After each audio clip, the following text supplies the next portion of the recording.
1923 সালে কলকাতা পুরসভার প্রথম মেয়র হওয়ার পর দেশবন্ধু চিত্তরঞ্জন দাসের মূল কর্মসূচি ছিল দুটো: বিনামূল্যে চিকিৎসা এবং বিনামূল্যে প্রাথমিক শিক্ষা।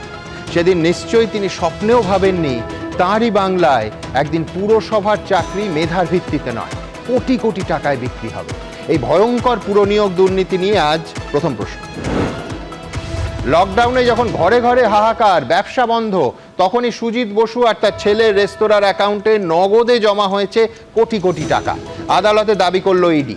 তবে কি পুরসভার চাকরি বিক্রির টাকা রেস্তোরাঁর মাধ্যমে সাদা করার চেষ্টা হয়েছিল? দ্বিতীয় প্রশ্ন। শুধু দক্ষিণ দমদম পুরসভার 150 চাকরি বিক্রি নয়, প্রাক্তন মন্ত্রী সুজিত বসুর সুপারিশের জাল ছড়িয়েছিল অন্য অনেক পুরসভাতে। অ্যাকাউন্ট জমা দেওয়া টাকার ব্রেকআপ পেশ করে আদালতে বলল ইডি। কবে জালে ধরা পড়বে দুর্নীতির বাকি রাঘব বোয়ালরা? তৃতীয় প্রশ্ন। গরু, কয়লা, বালি, পাথর পাচার, শিক্ষা ও পুরনিয়োগ থেকে রেশন দুর্নীতি। ইডি ও সিবিআইয়ের স্ক্যানারে তৃণমূলের বহু নেতা ও প্রাক্তন মন্ত্রী।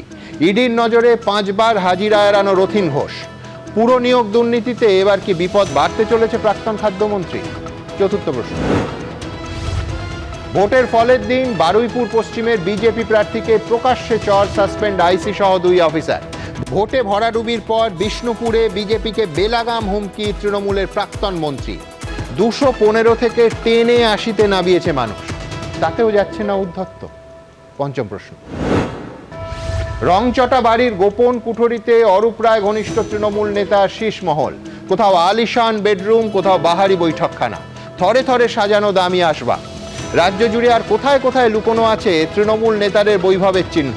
এটা কি আসলে হিমশৈলের চূড়া? তবে শুরুতেই দেখাবো প্রাক্তন দমকল মন্ত্রীর গ্রেফতারের পর আদালতে ঠিক কি বলল ইডি। দেখুন। দুর্নীতির পাহাড়, টাকার সমুদ্র, আর তার তদন্তে নেমেই ইডি এবার গ্রেপ্তার করেছে প্রাক্তন দমকল মন্ত্রী ও তৃণমূল নেতা সুজিত বসুকে। কোটি কোটি টাকার দুর্নীতির অভিযোগে শ্রীভূমির কর্তার ঠাঁই আপাতত শ্রীঘরে। কিভাবে টাকা ও জমির বিনিময়ে পুরসভার চাকরি বিক্রি হয়েছিল, সুজিত বসুকে আদালতে পেশ করে তা নিয়েই চাঞ্চল্যকর দাবি করল এনফোর্সমেন্ট ডিরেক্টরেট। করোনাকালে যখন দেশ জুড়ে লকডাউন চলছে, স্কুল, কলেজ, অফিস, কাছারি, বাজার, রেস্তোরাঁ সব বন্ধ, সেই সময়ও তৃণমূল নেতা সুজিত বসু এবং তার ছেলের রেস্তোরাঁর অ্যাকাউন্টে জমা পড়ে কোটি কোটি টাকা। টাকার অঙ্কটাও চমকে দেবার মতো। মঙ্গলবার আদালতে ইডির আইনজীবী দাবি করেন, যখন লকডাউন চলছিল তখন লেক টাউনে সুজিত বসু চাইনিজ রেস্তোরাঁর অ্যাকাউন্টে 1,11,00,000 টাকা জমা পড়ে, অথচ সেই সময় রেস্তোরাঁ বন্ধ ছিল। সুজিত বসুর ছেলে সমুদ্র বসুর বেঙ্গল ধাবা রেস্তোরাঁয় 2020 সালের এপ্রিলে 1,20,00,000 টাকা নগদে বিক্রি দেখানো হয়। সেই রেস্তোরাঁও তখন বন্ধ ছিল। এমনকি সুজিত বসুর ব্যক্তিগত অ্যাকাউন্টেও জমা পড়ে 2,20,00,000 টাকা। ইডির আইনজীবী সওয়াল করেন, সুজিত বসুর ব্যাংক অ্যাকাউন্টে বিভিন্ন দিক থেকে বিপুল টাকা ঢুকেছে, কিন্তু কোনো বৈধ লেনদেন দেখাতে পারেননি। কোভিড কালে অনেক বিজনেসের মাধ্যমে টাকা এসছে ওনার হোটেল, যে রেস্টুরেন্টগুলো কোভিড কালে চলছিল না সেসব রেস্টুরেন্টের অ্যাকাউন্টে অনেকগুলো টাকাটা ঢুকেছে। যেখানে ব্যবসা চলছে না তখন কি করে টাকা মানে ওনারা পেলেন বা আর্ন করলেন সেটার কোনো ভিত পেলাম না আমরা। 2010 সাল থেকে দীর্ঘদিন দক্ষিণ দমদম পুরসভার ভাইস চেয়ারম্যান ছিলেন সুজিত বসু। পুরনিয়োগ দুর্নীতি মামলায় সিবিআই যে চার্জশিট দিয়েছিল তার 11 নম্বর পাতায় দাবি করা হয়, বেআইনিভাবে সবচেয়ে বেশি চাকরি দেওয়া হয়েছে দক্ষিণ দমদম পুরসভায়। 2014 সালের পর সেখানে 329 জনের নিয়োগ হয় টাকার বিনিময়ে।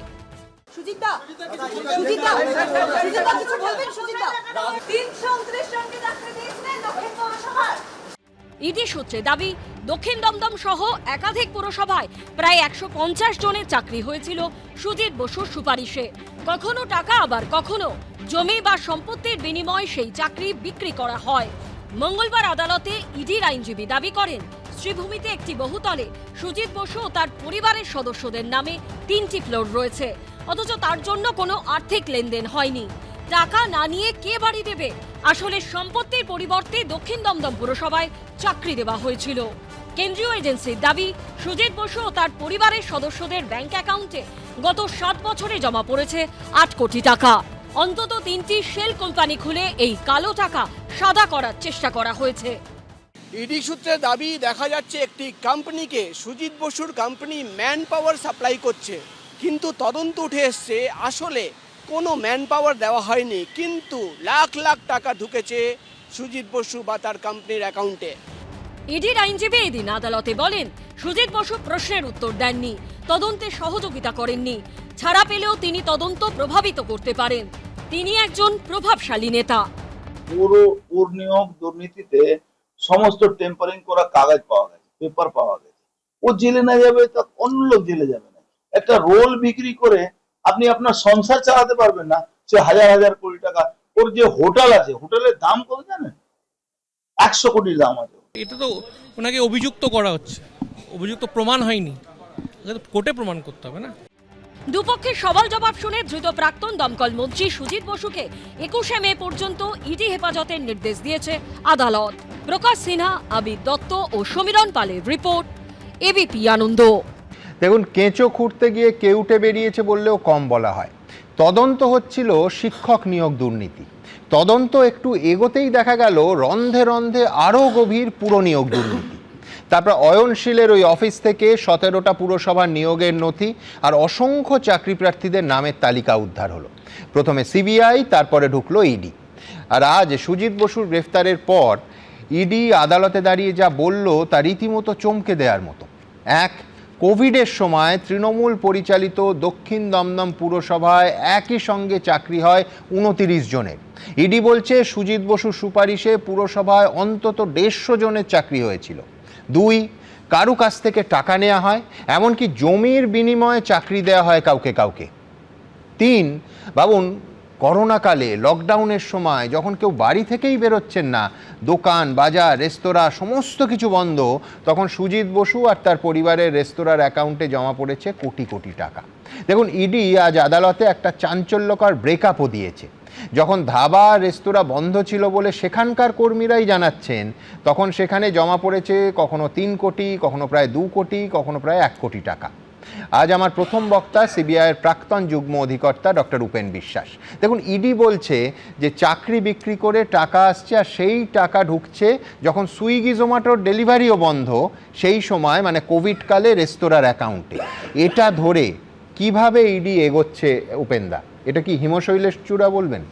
না, আমি বলবো কি যে আমরা অনেক সময় ইডি সিবিআই নয় একদম, কিন্তু ব্যাপারটা সিবিআই থেকেই হয়েছে। একদম সিবিআই তদন্ত, তখন তো আমি নিজেই ছিলাম। হ্যাঁ, তো তখন ওইটা করতে গিয়ে এইবার অন্যদিকে রাস্তা নিল। দেখা গেল যে এইটাই শুধু এই দুর্নীতি শুধু খালি কলমের দুর্নীতি নয়, এই দুর্নীতি এখন ঢুকলো অন্য জায়গায়, এবং তার মানে পরিধি বাড়লো। তো সেই পরিধি এমন বাড়লো যে সুজিত যা করেছে তাতে আমি বলতে পারি কি যে মনুকে হার মানিয়ে দিয়েছে, মনুকে হার মানিয়ে দিয়েছে। এবং ঘটনাচক্রে সুজিত হচ্ছে আমি যেখানে থাকি সেখানকার সে এমএলএ, প্রাক্তন এমএলএ ছিল এবং ওখানকার যে লোক, ওই সুজিতের যে সমস্ত চেলারা, তারা বলো সুজিত দা। তো এই সুজিত দা যা করেছে তার সেই ইতিহাস লিখতে গেলে আমি মনে করি কি ওই বললাম তো যে মনুকেই হারিয়ে দেবে।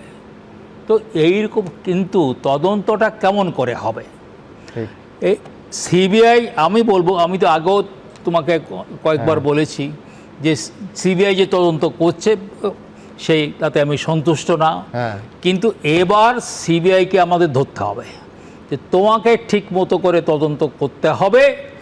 আর এই যে যারা টাকা পয়সার হিসাব করে, তাদের তদন্তটাও ঠিক করে করতে হবে। যদি তদন্ত ঠিক হয় তাহলে সুজিতের বিস্তার নাই। উপেন্দ্র, আরো একটা কথা বলুন, হ্যাঁ। শিক্ষা নিয়োগ দুর্নীতিতে আপনি সেই বিখ্যাত ডায়াগ্রামটা বারবার আমাদের দেখিয়েছেন, এই স্টুডিওতে দেখেছেন মাকড়সার মতো। আমি বলছি, আপনার কি মনে হয় পুরো নিয়োগ দুর্নীতিতেও একই রকম ভাবে একটা ওই মাকড়সার জালের মতো মডেল হতে পারে? হ্যাঁ, ওইরকমই মাকড়সার মতো জালেই হবে, কিন্তু এত বড় হয়েছে না, এরা আস্তে আস্তে আস্তে আস্তে আস্তে এত বড় হয়েছে। অ্যাকচুয়ালি আমি সুজিতকে খুব মানে ওর ছোটোবেলার থেকে আমি ওকে চিনি, যে এতখানি সুজিত করবে এও আমার ধারণা ছিল না, কিন্তু যা করেছে ও, শুধু সেইখানে না, আমি বলবো সুজিতকে নিয়ে যদি তদন্ত ঠিকমতো করা হয় তাহলে এই ব্যাপার নিয়েই শেষ করা যাবে না। আচ্ছা, আরও অনেকগুলো আসবে। এবং আজকেই আমি আমাকে একটা জায়গায় যেতে হয়েছিল, হ্যাঁ। মানে তোমার বৌদি গিয়েছিল, তো এক জায়গায় আমি তো গাড়িটা একটু পেয়েছিলাম, হ্যাঁ। আমি সেই গাড়িতে করে আমি একটা জায়গায় যেতে চেয়েছিলাম। সেখানে গিয়ে দেখি কি, সব পুরো প্রায় 1 মাইল ধরে সব রোহিঙ্গা, সব আমাদের ওই বঙ্গের মানুষ, তারা সেখানে রয়েছে। এমনকি সেখানে আজান হয়, মানে এখনো আছে বলছেন? এখনো আছে। তাই সেই জন্য আমি বলছি কি, যে ঠিক আছে, আমরা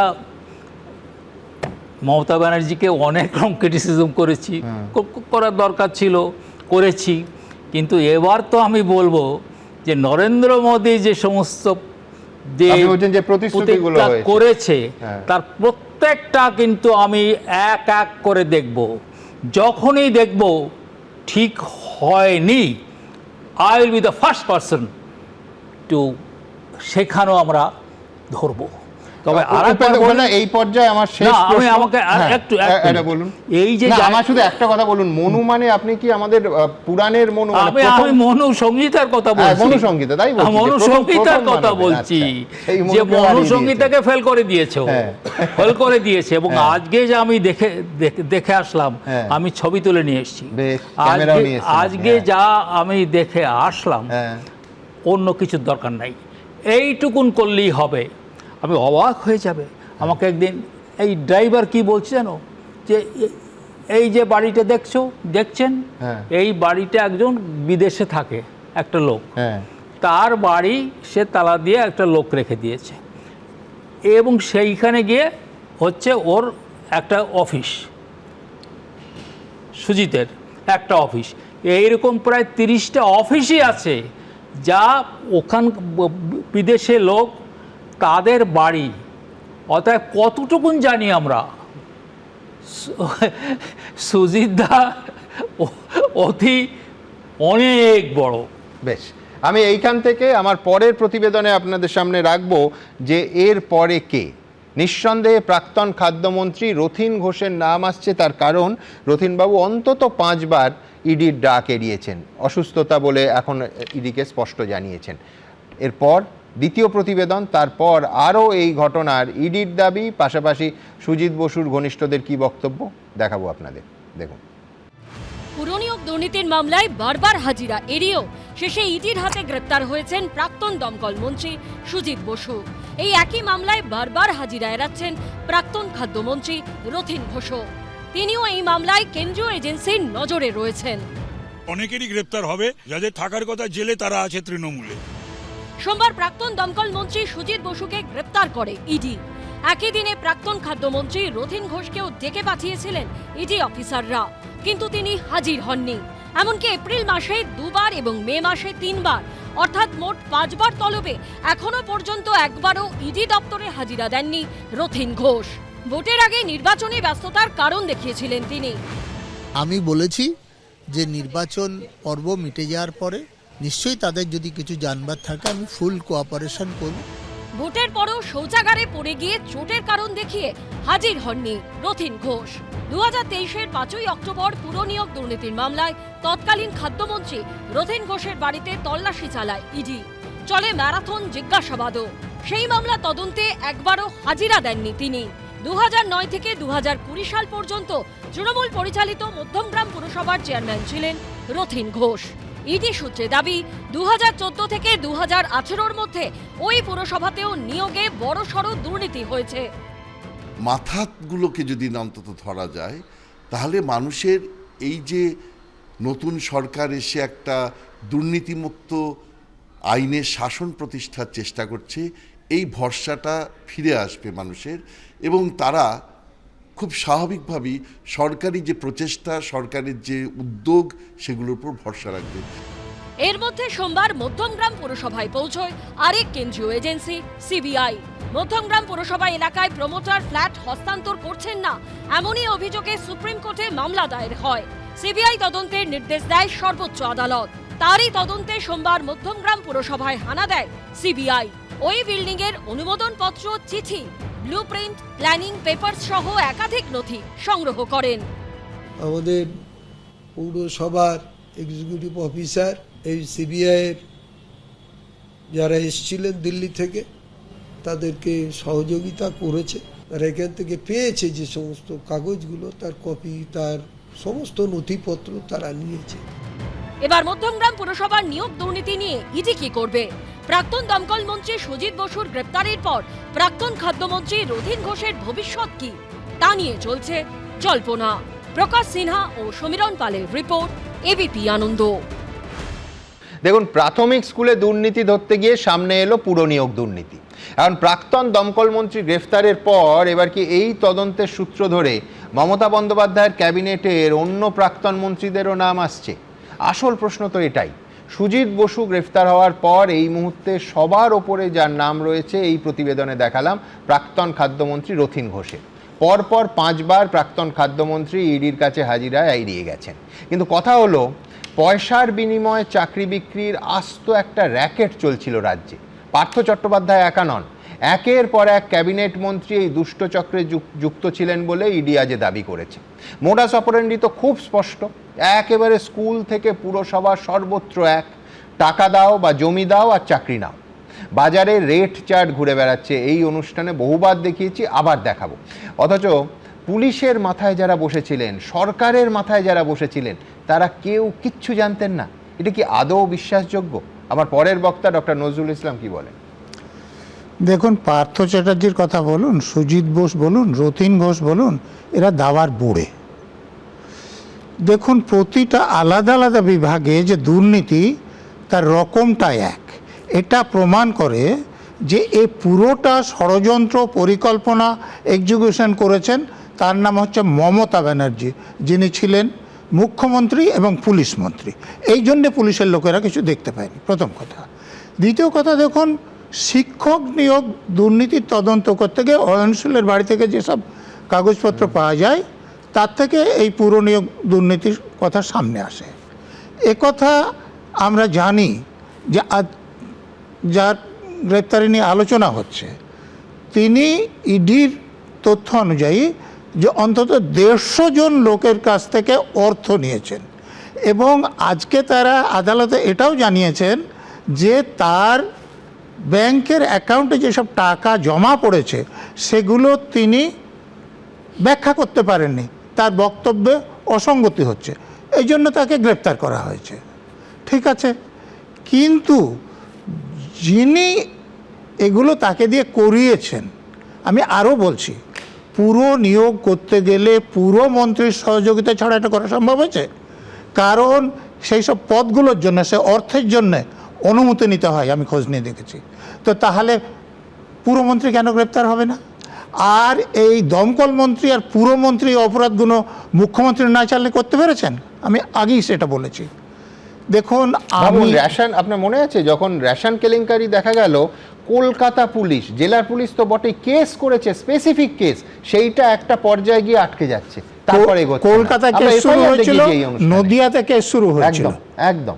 কিন্তু সেই তদন্ত যদি তখন মন্ত্রীকে গ্রেপ্তার করা দরকার ছিল না, যদি বলা হতো যে তুমি এটা বন্ধ করো, ব্যাস তাহলেই হয়ে যেত। কিন্তু সেই মন্ত্রী যেগুলো আদায় করছেন তার ভাগ তো উপর পর্যন্ত আসতো, তিনি বন্ধ করতে বলবেন কেন?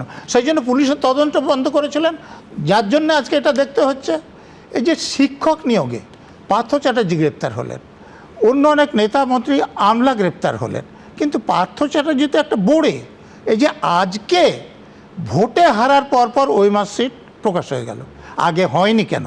এটা তো মমতা ব্যানার্জির কথাতে হয়নি। বারবার আমরা দাবি তুলেছি এখানে, ওটা হলে এই 26,000-কে রাস্তায় বসতে হতো না, নতুন পরীক্ষা দিতে হতো না। যারা বৈধভাবে চাকরি পেয়েছিল তাদের চাকরিটা বাতিল হতো না, যারা অবৈধভাবে পেয়েছিল তাদের চাকরিটা বাতিল হতো। তো এর দায় তো মুখ্যমন্ত্রীকে নিতে হবে, শিক্ষামন্ত্রীকেও নিতে হবে। দেখুন, আমি চিটফান্ড কাণ্ডের কথা লিখেছি, আমার একটা বইও আছে সারদায় মমতার অপরাধ বলে। সেখানে আমি পরিষ্কার দেখিয়েছি যে যতটা জানা গিয়েছে তার ভিত্তিতেই মমতাকে জিজ্ঞাসাবাদ করে গ্রেপ্তার করে ভিতরে পাঠানো উচিত। কিন্তু জিজ্ঞাসাবাদও করা হয়নি, গ্রেপ্তার তো পরে করা হবে। এই যে ইডির রেডে মমতা ব্যানার্জি যাওয়ার পর আপনার একটা যুক্তিতর্কের অনুষ্ঠান করেছিলাম চান্ডেলকে অ্যারেস্ট করার জন্য।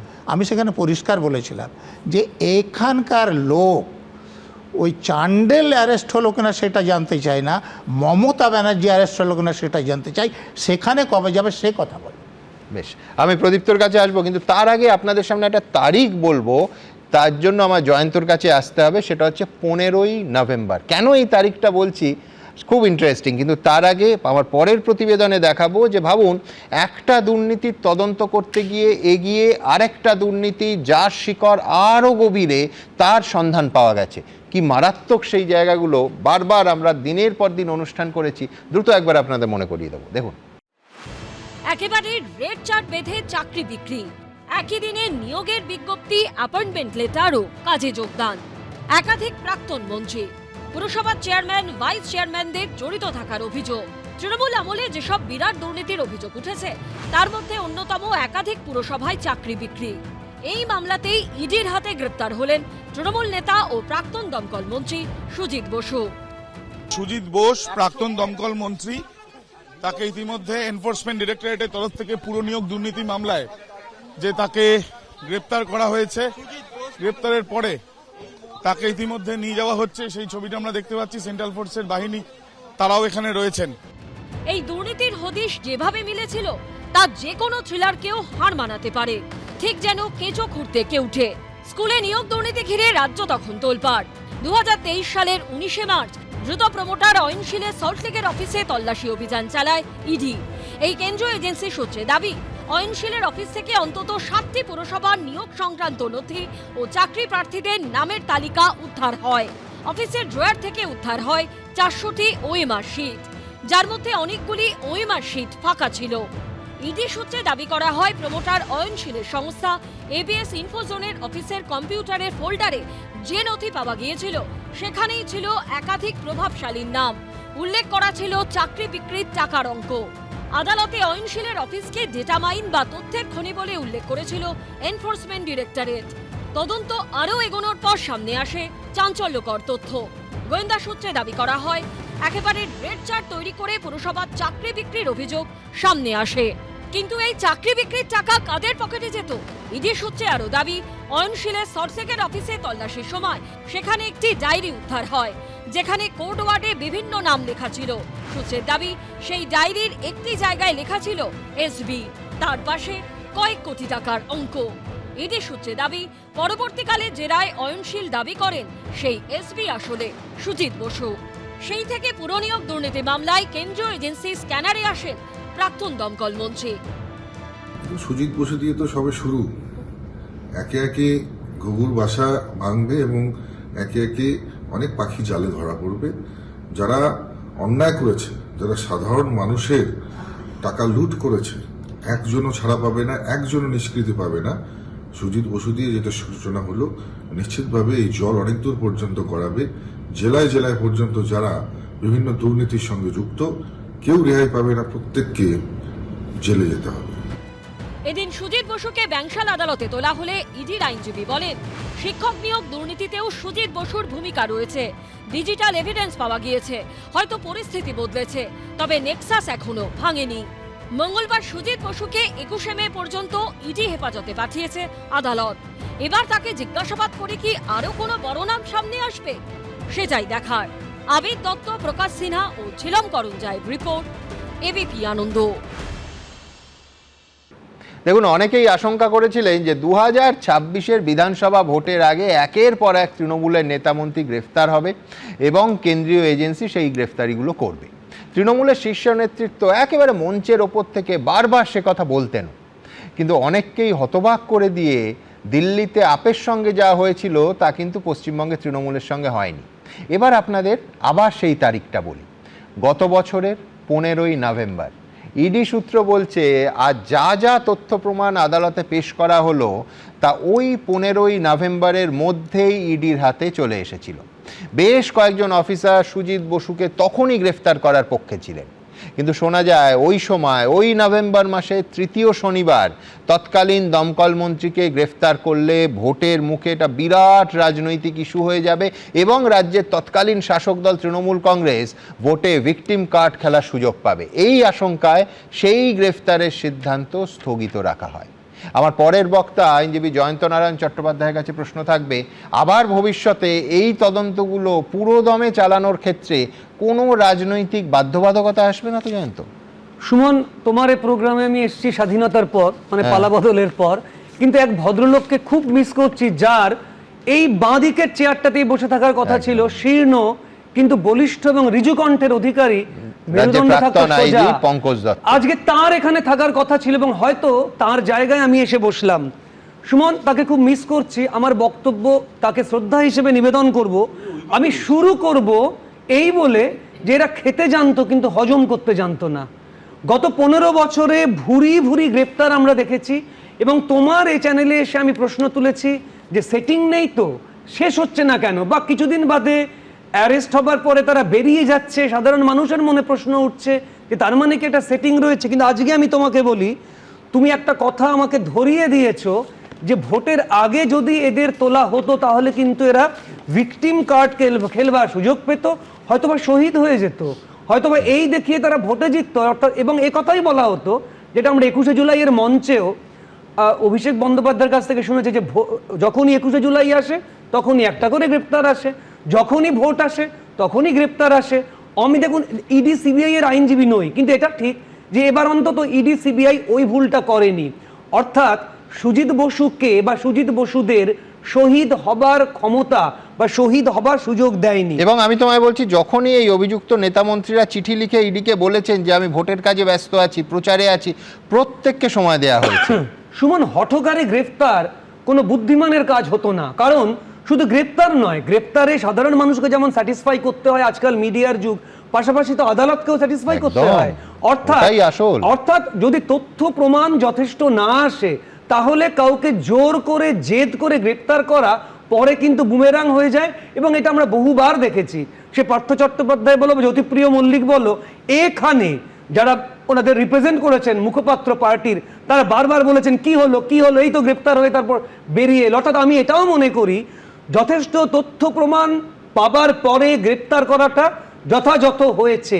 এখানে আমি তোমাকে 3 নম্বর পয়েন্ট বলবো, যেটা বারবার তোমরাও দেখাচ্ছ যে ওনাকে বারবার ডাকা হয়েছে, উনি আসেননি।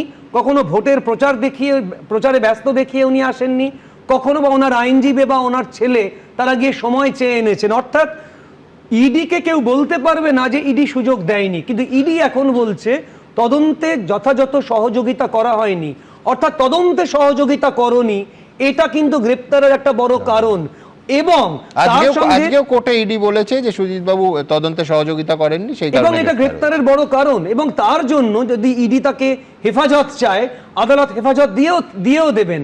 অর্থাৎ আদালত মনে করবেন তদন্তে সহযোগিতা না করা গ্রেপ্তারের একটা কারণ, ইডির হাতে এই মুহূর্তে যথেষ্ট তথ্য প্রমাণ আছে, এটা একটা বড় কারণ।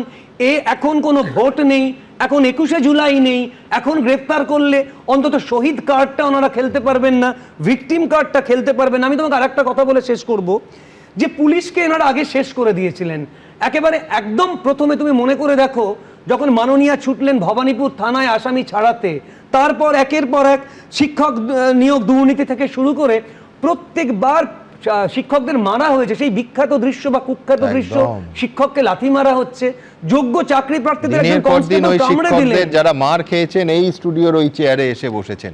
একটা লাঠি ভাঙা হয়েছে এরপরে পিঠে। তারা আরেকটা কাজ করলেন, সেটা হচ্ছে জুডিশিয়ারিটাকে করায়ত্ত করার চেষ্টা করলেন, জজ সাহেবদের ভয় দেখাতে শুরু করলেন, এজলাস বয়কট, নিজেদের দলের আইনজীবীদের নিয়ে তার বাইরে স্লোগান শাউটিং করা, জজ সাহেবদের ছবি মারা। অর্থাৎ এনারা ভেবেছিলেন যে এই যে একটা বুবি ট্র্যাপ আমরা ছড়িয়ে দিয়েছি, এখান থেকে বাঙালির আর মুক্তি নেই।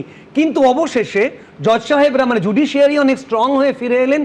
পুলিশ, আমার এটা হাস্যকর লেগেছে সুমন, যে পুলিশ একটা ছবি পোস্ট করেছিল বন্দুক হাতে নিয়ে, তাতে লালবাজারের মান সম্মান গেছিল বলে তাকে সাসপেন্ড করলো। অথচ যে পুলিশ অফিসার মাথায় ফাইল দিয়ে টেবিলের তলায় ঢুকলেন, সেটা একটা ভালো বিজ্ঞাপন হলো। এবং যে পুলিশ অফিসার শীর্ষ পদাধিকারী মানুষ, যার বিরুদ্ধে চুরির অভিযোগ, মুখ্যমন্ত্রী চলে গেলেন তাকে বাঁচাতে, সেটা লালবাজারের কাছে বড় একটা বিজ্ঞাপন হলো। এরপরে বারবার মনে, যখনই পুলিশ পালিয়েছে তখনই মনে করেছে লালবাজার ওটা ভালো বিজ্ঞাপন। একজন প্রাক্তন কমিশনার, তিনি খিচুড়ি বিলি করছেন খালি পায়ে প্যান্ট গুটিয়ে, সেটাও লালবাজারের বড় বিজ্ঞাপন। একজন পুলিশ অফিসার বন্দুকের ছবি, আমি জানি না সেটা নকল বন্দুক না আসল বন্দুক, তার বিরুদ্ধে কোনো শোকজ হলো কিনা আমার জানা নেই, তাকে সাসপেন্ড করে দিল। অর্থাৎ চেষ্টা করেছিল এরা পুলিশকে একেবারে করায়ত্ত করে নিতে। ইডি সিবিআই তো সেটিং, জয়ন্তবাবুরাই এখানে এসে চিৎকার করবে ইডি সিবিআই সেটিং। এই মুহূর্তে ইডি যেটা করেছে অসাধারণ বুদ্ধিমত্তার পরিচয় দিয়েছে। আমি জানি না শেষে কি হবে, কিন্তু অসামান্য বুদ্ধিমত্তার পরিচয় দিয়েছে বলে আমি মনে করছি।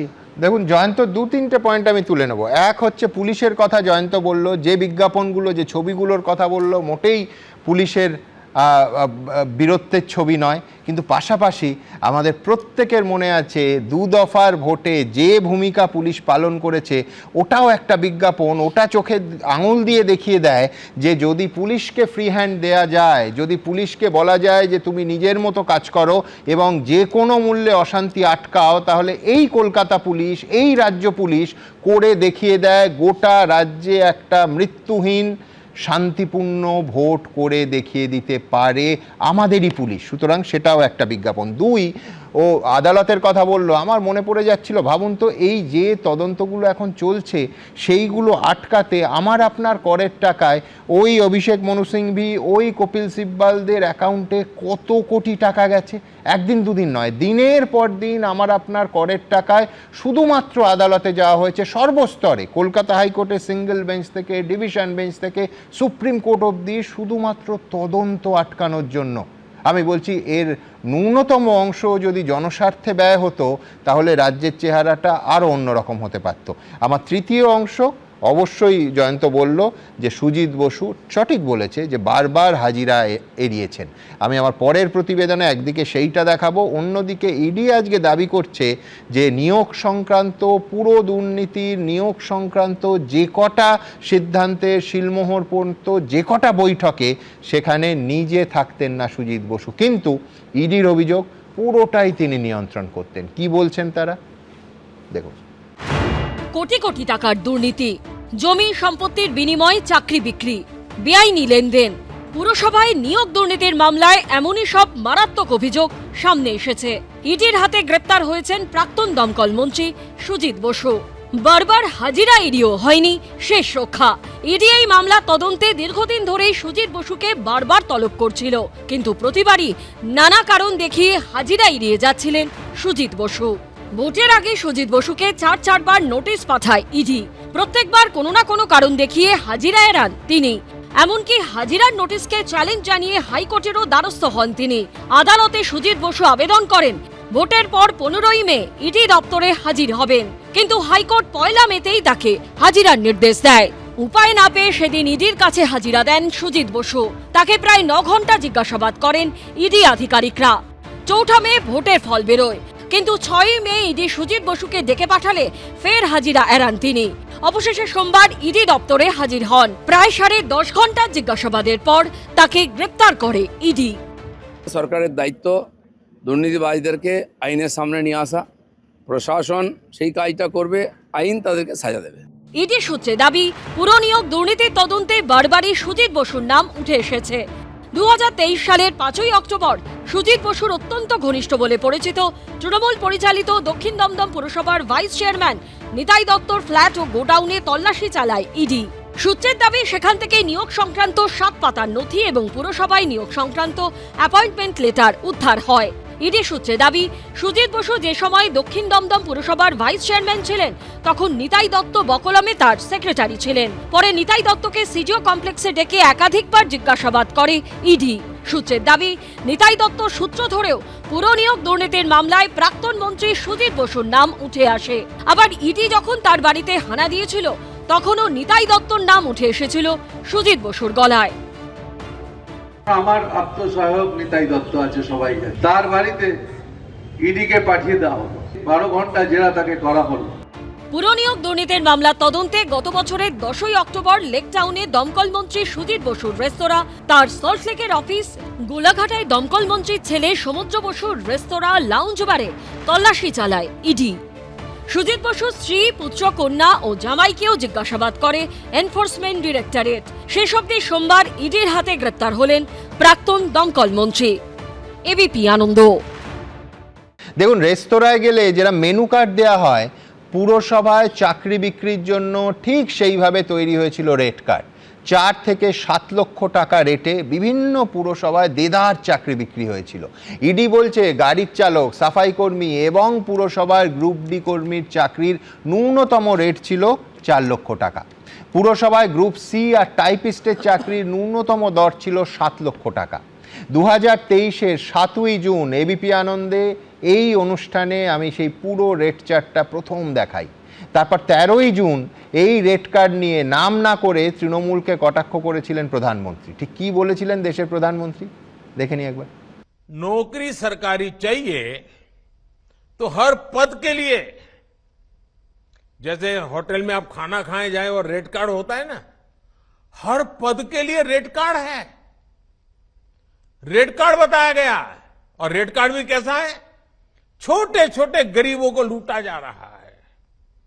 अगर आप सफाई कर्मी की नौकरी चाहिए तो उसके लिए आपको ये रेट रहेगा, भ्रष्टाचार में इतना देना पड़ेगा। अगर आपको ड्राइवर की नौकरी चाहिए तो ड्राइवर की नौकरी के लिए ये रेट रहेगा। अगर आपको क्लर्क की नौकरी चाहिए, टीचर की नौकरी चाहिए, नर्स की नौकरी चाहिए, तो आपको ये रेट रहेगा। आप सोचिए, हर पद के लिए उस राज्य में रेट कार्ड चला करता है और कटमनी का कारोबार चलता है। এবার দেখুন, বিধানসভা নির্বাচনের আগে বিজেপি যে প্রতিশ্রুতিপত্র প্রকাশ করেছিল তাতে বলা হয়েছিল কোট আনকোট, তৃণমূল জামানায় গত 15 বছরের দুর্নীতি, প্রশাসনিক অস্বচ্ছতা, আর্থিক অব্যবস্থা এবং আইন শৃঙ্খলার অবক্ষয়ের খতিয়ান তুলে ধরে একটা পূর্ণাঙ্গ শ্বেতপত্র প্রকাশ করা হবে। দোষীদের চিহ্নিত করে কঠোর শাস্তি দেয়া হবে। সুজিত বসুকে গ্রেফতারের পর কে গ্রেফতার হবেন সে তো অন্য কথা, কিন্তু বিজেপি ভোটের আগে যে প্রতিশ্রুতি দিয়েছে তা তো তাদের পূরণ করতেই হবে। আর তা যদি না হয়, সাধারণ মানুষই বিমলদাদের প্রশ্ন করবেন যে দোষীদের শাস্তির কি হলো? তৃণমূলের সঙ্গে কি বিজেপির আবার সেটিং হয়ে গেল? আমার পরের বক্তা প্রদীপ্ত কি মানবে যে এই তদন্ত এগিয়ে নিয়ে যাওয়াটা বিজেপিরও রাজনৈতিক কম্পালশন? না, অবশ্যই। দেখো, আমরা যারা 40% প্রতিনিধিত্ব করছি, 2,60,00,000 মানুষের প্রতিনিধিত্ব করছি, তাদের কাছ থেকে তো এই আশাটা সবসময় থাকবে যে, তোমার কথা থেকে ধার করে বলছি, কবে রাঘব বোয়ালরা ধরা পড়বে, কেঁচো খুঁড়তে কি কি কেউটে বেরোবে, তদন্ত বন্ধ হবে না, তো এগুলো আমি লিখে রেখেছিলাম। আর এমন দিনে লিখছি যেদিনকে নিটের 22 লক্ষ পরীক্ষার্থীর ভবিষ্যৎ নিয়ে পরীক্ষা ক্যান্সেল হয়ে গেছে। পরীক্ষা ক্যান্সেল হয়ে গেছে। আমি শুধু একটা সেন্টারের হিসাব দিচ্ছি, 72 জন পরীক্ষক, একটা সেন্টার, যেখানে আমি কিছুটা জানি আর কি, 3,000 টাকা করে তাদের দেওয়া হয়েছে। 72 জন যারা ইনভিজিলেট করছে 3,000 টাকা করে দেওয়া হয়েছে। 2 জন অবজারভার 7,000 টাকা করে দেওয়া হয়েছে। 15% তার কন্টিনজেন্সি ফান্ড প্রতিষ্ঠানকে দেওয়া হয়েছে। এটা শুধু একটা প্রতিষ্ঠানে, ভারতে কত প্রতিষ্ঠান আছে এটা গেল। এরকমই 24 সালেও দেখেছিলাম আমরা সেই দুর্নীতি নিয়ে কিছু দেখিনি। আমি কিন্তু মন থেকে বলছি, একজন তৃণমূল কংগ্রেসের মুখপাত্র, সমর্থক হিসেবে বলছি যে বা যারা পুরো দুর্নীতির সঙ্গে যুক্ত আছে তাদের যেন কড়া থেকে কড়াতম শাস্তি হয়, প্রথম দিন থেকে শাস্তি। তুমি একসঙ্গে বলতে পারো, সেটা হচ্ছে যারা এই নিট কেলেঙ্কারির পেছনে তাদেরও কড়া শাস্তি, আর যারা হ্যাঁ সাদা খাতা জমা দিয়ে চাকরি বিক্রি করেছে হ্যাঁ তাদেরও কড়া শাস্তি। এখানে আমার স্যারও রয়েছেন, উনিও দেখেছেন বিভিন্ন শোতে আমাকে অন্যান্য সময়, আমি বারংবার এটা নিয়ে বলে এসেছি, বিমল স্যারও দেখেছেন অন্তত, যে প্রদীপ্ত এই জায়গায় কখনো কোনো দ্বিমত পোষণ করে না।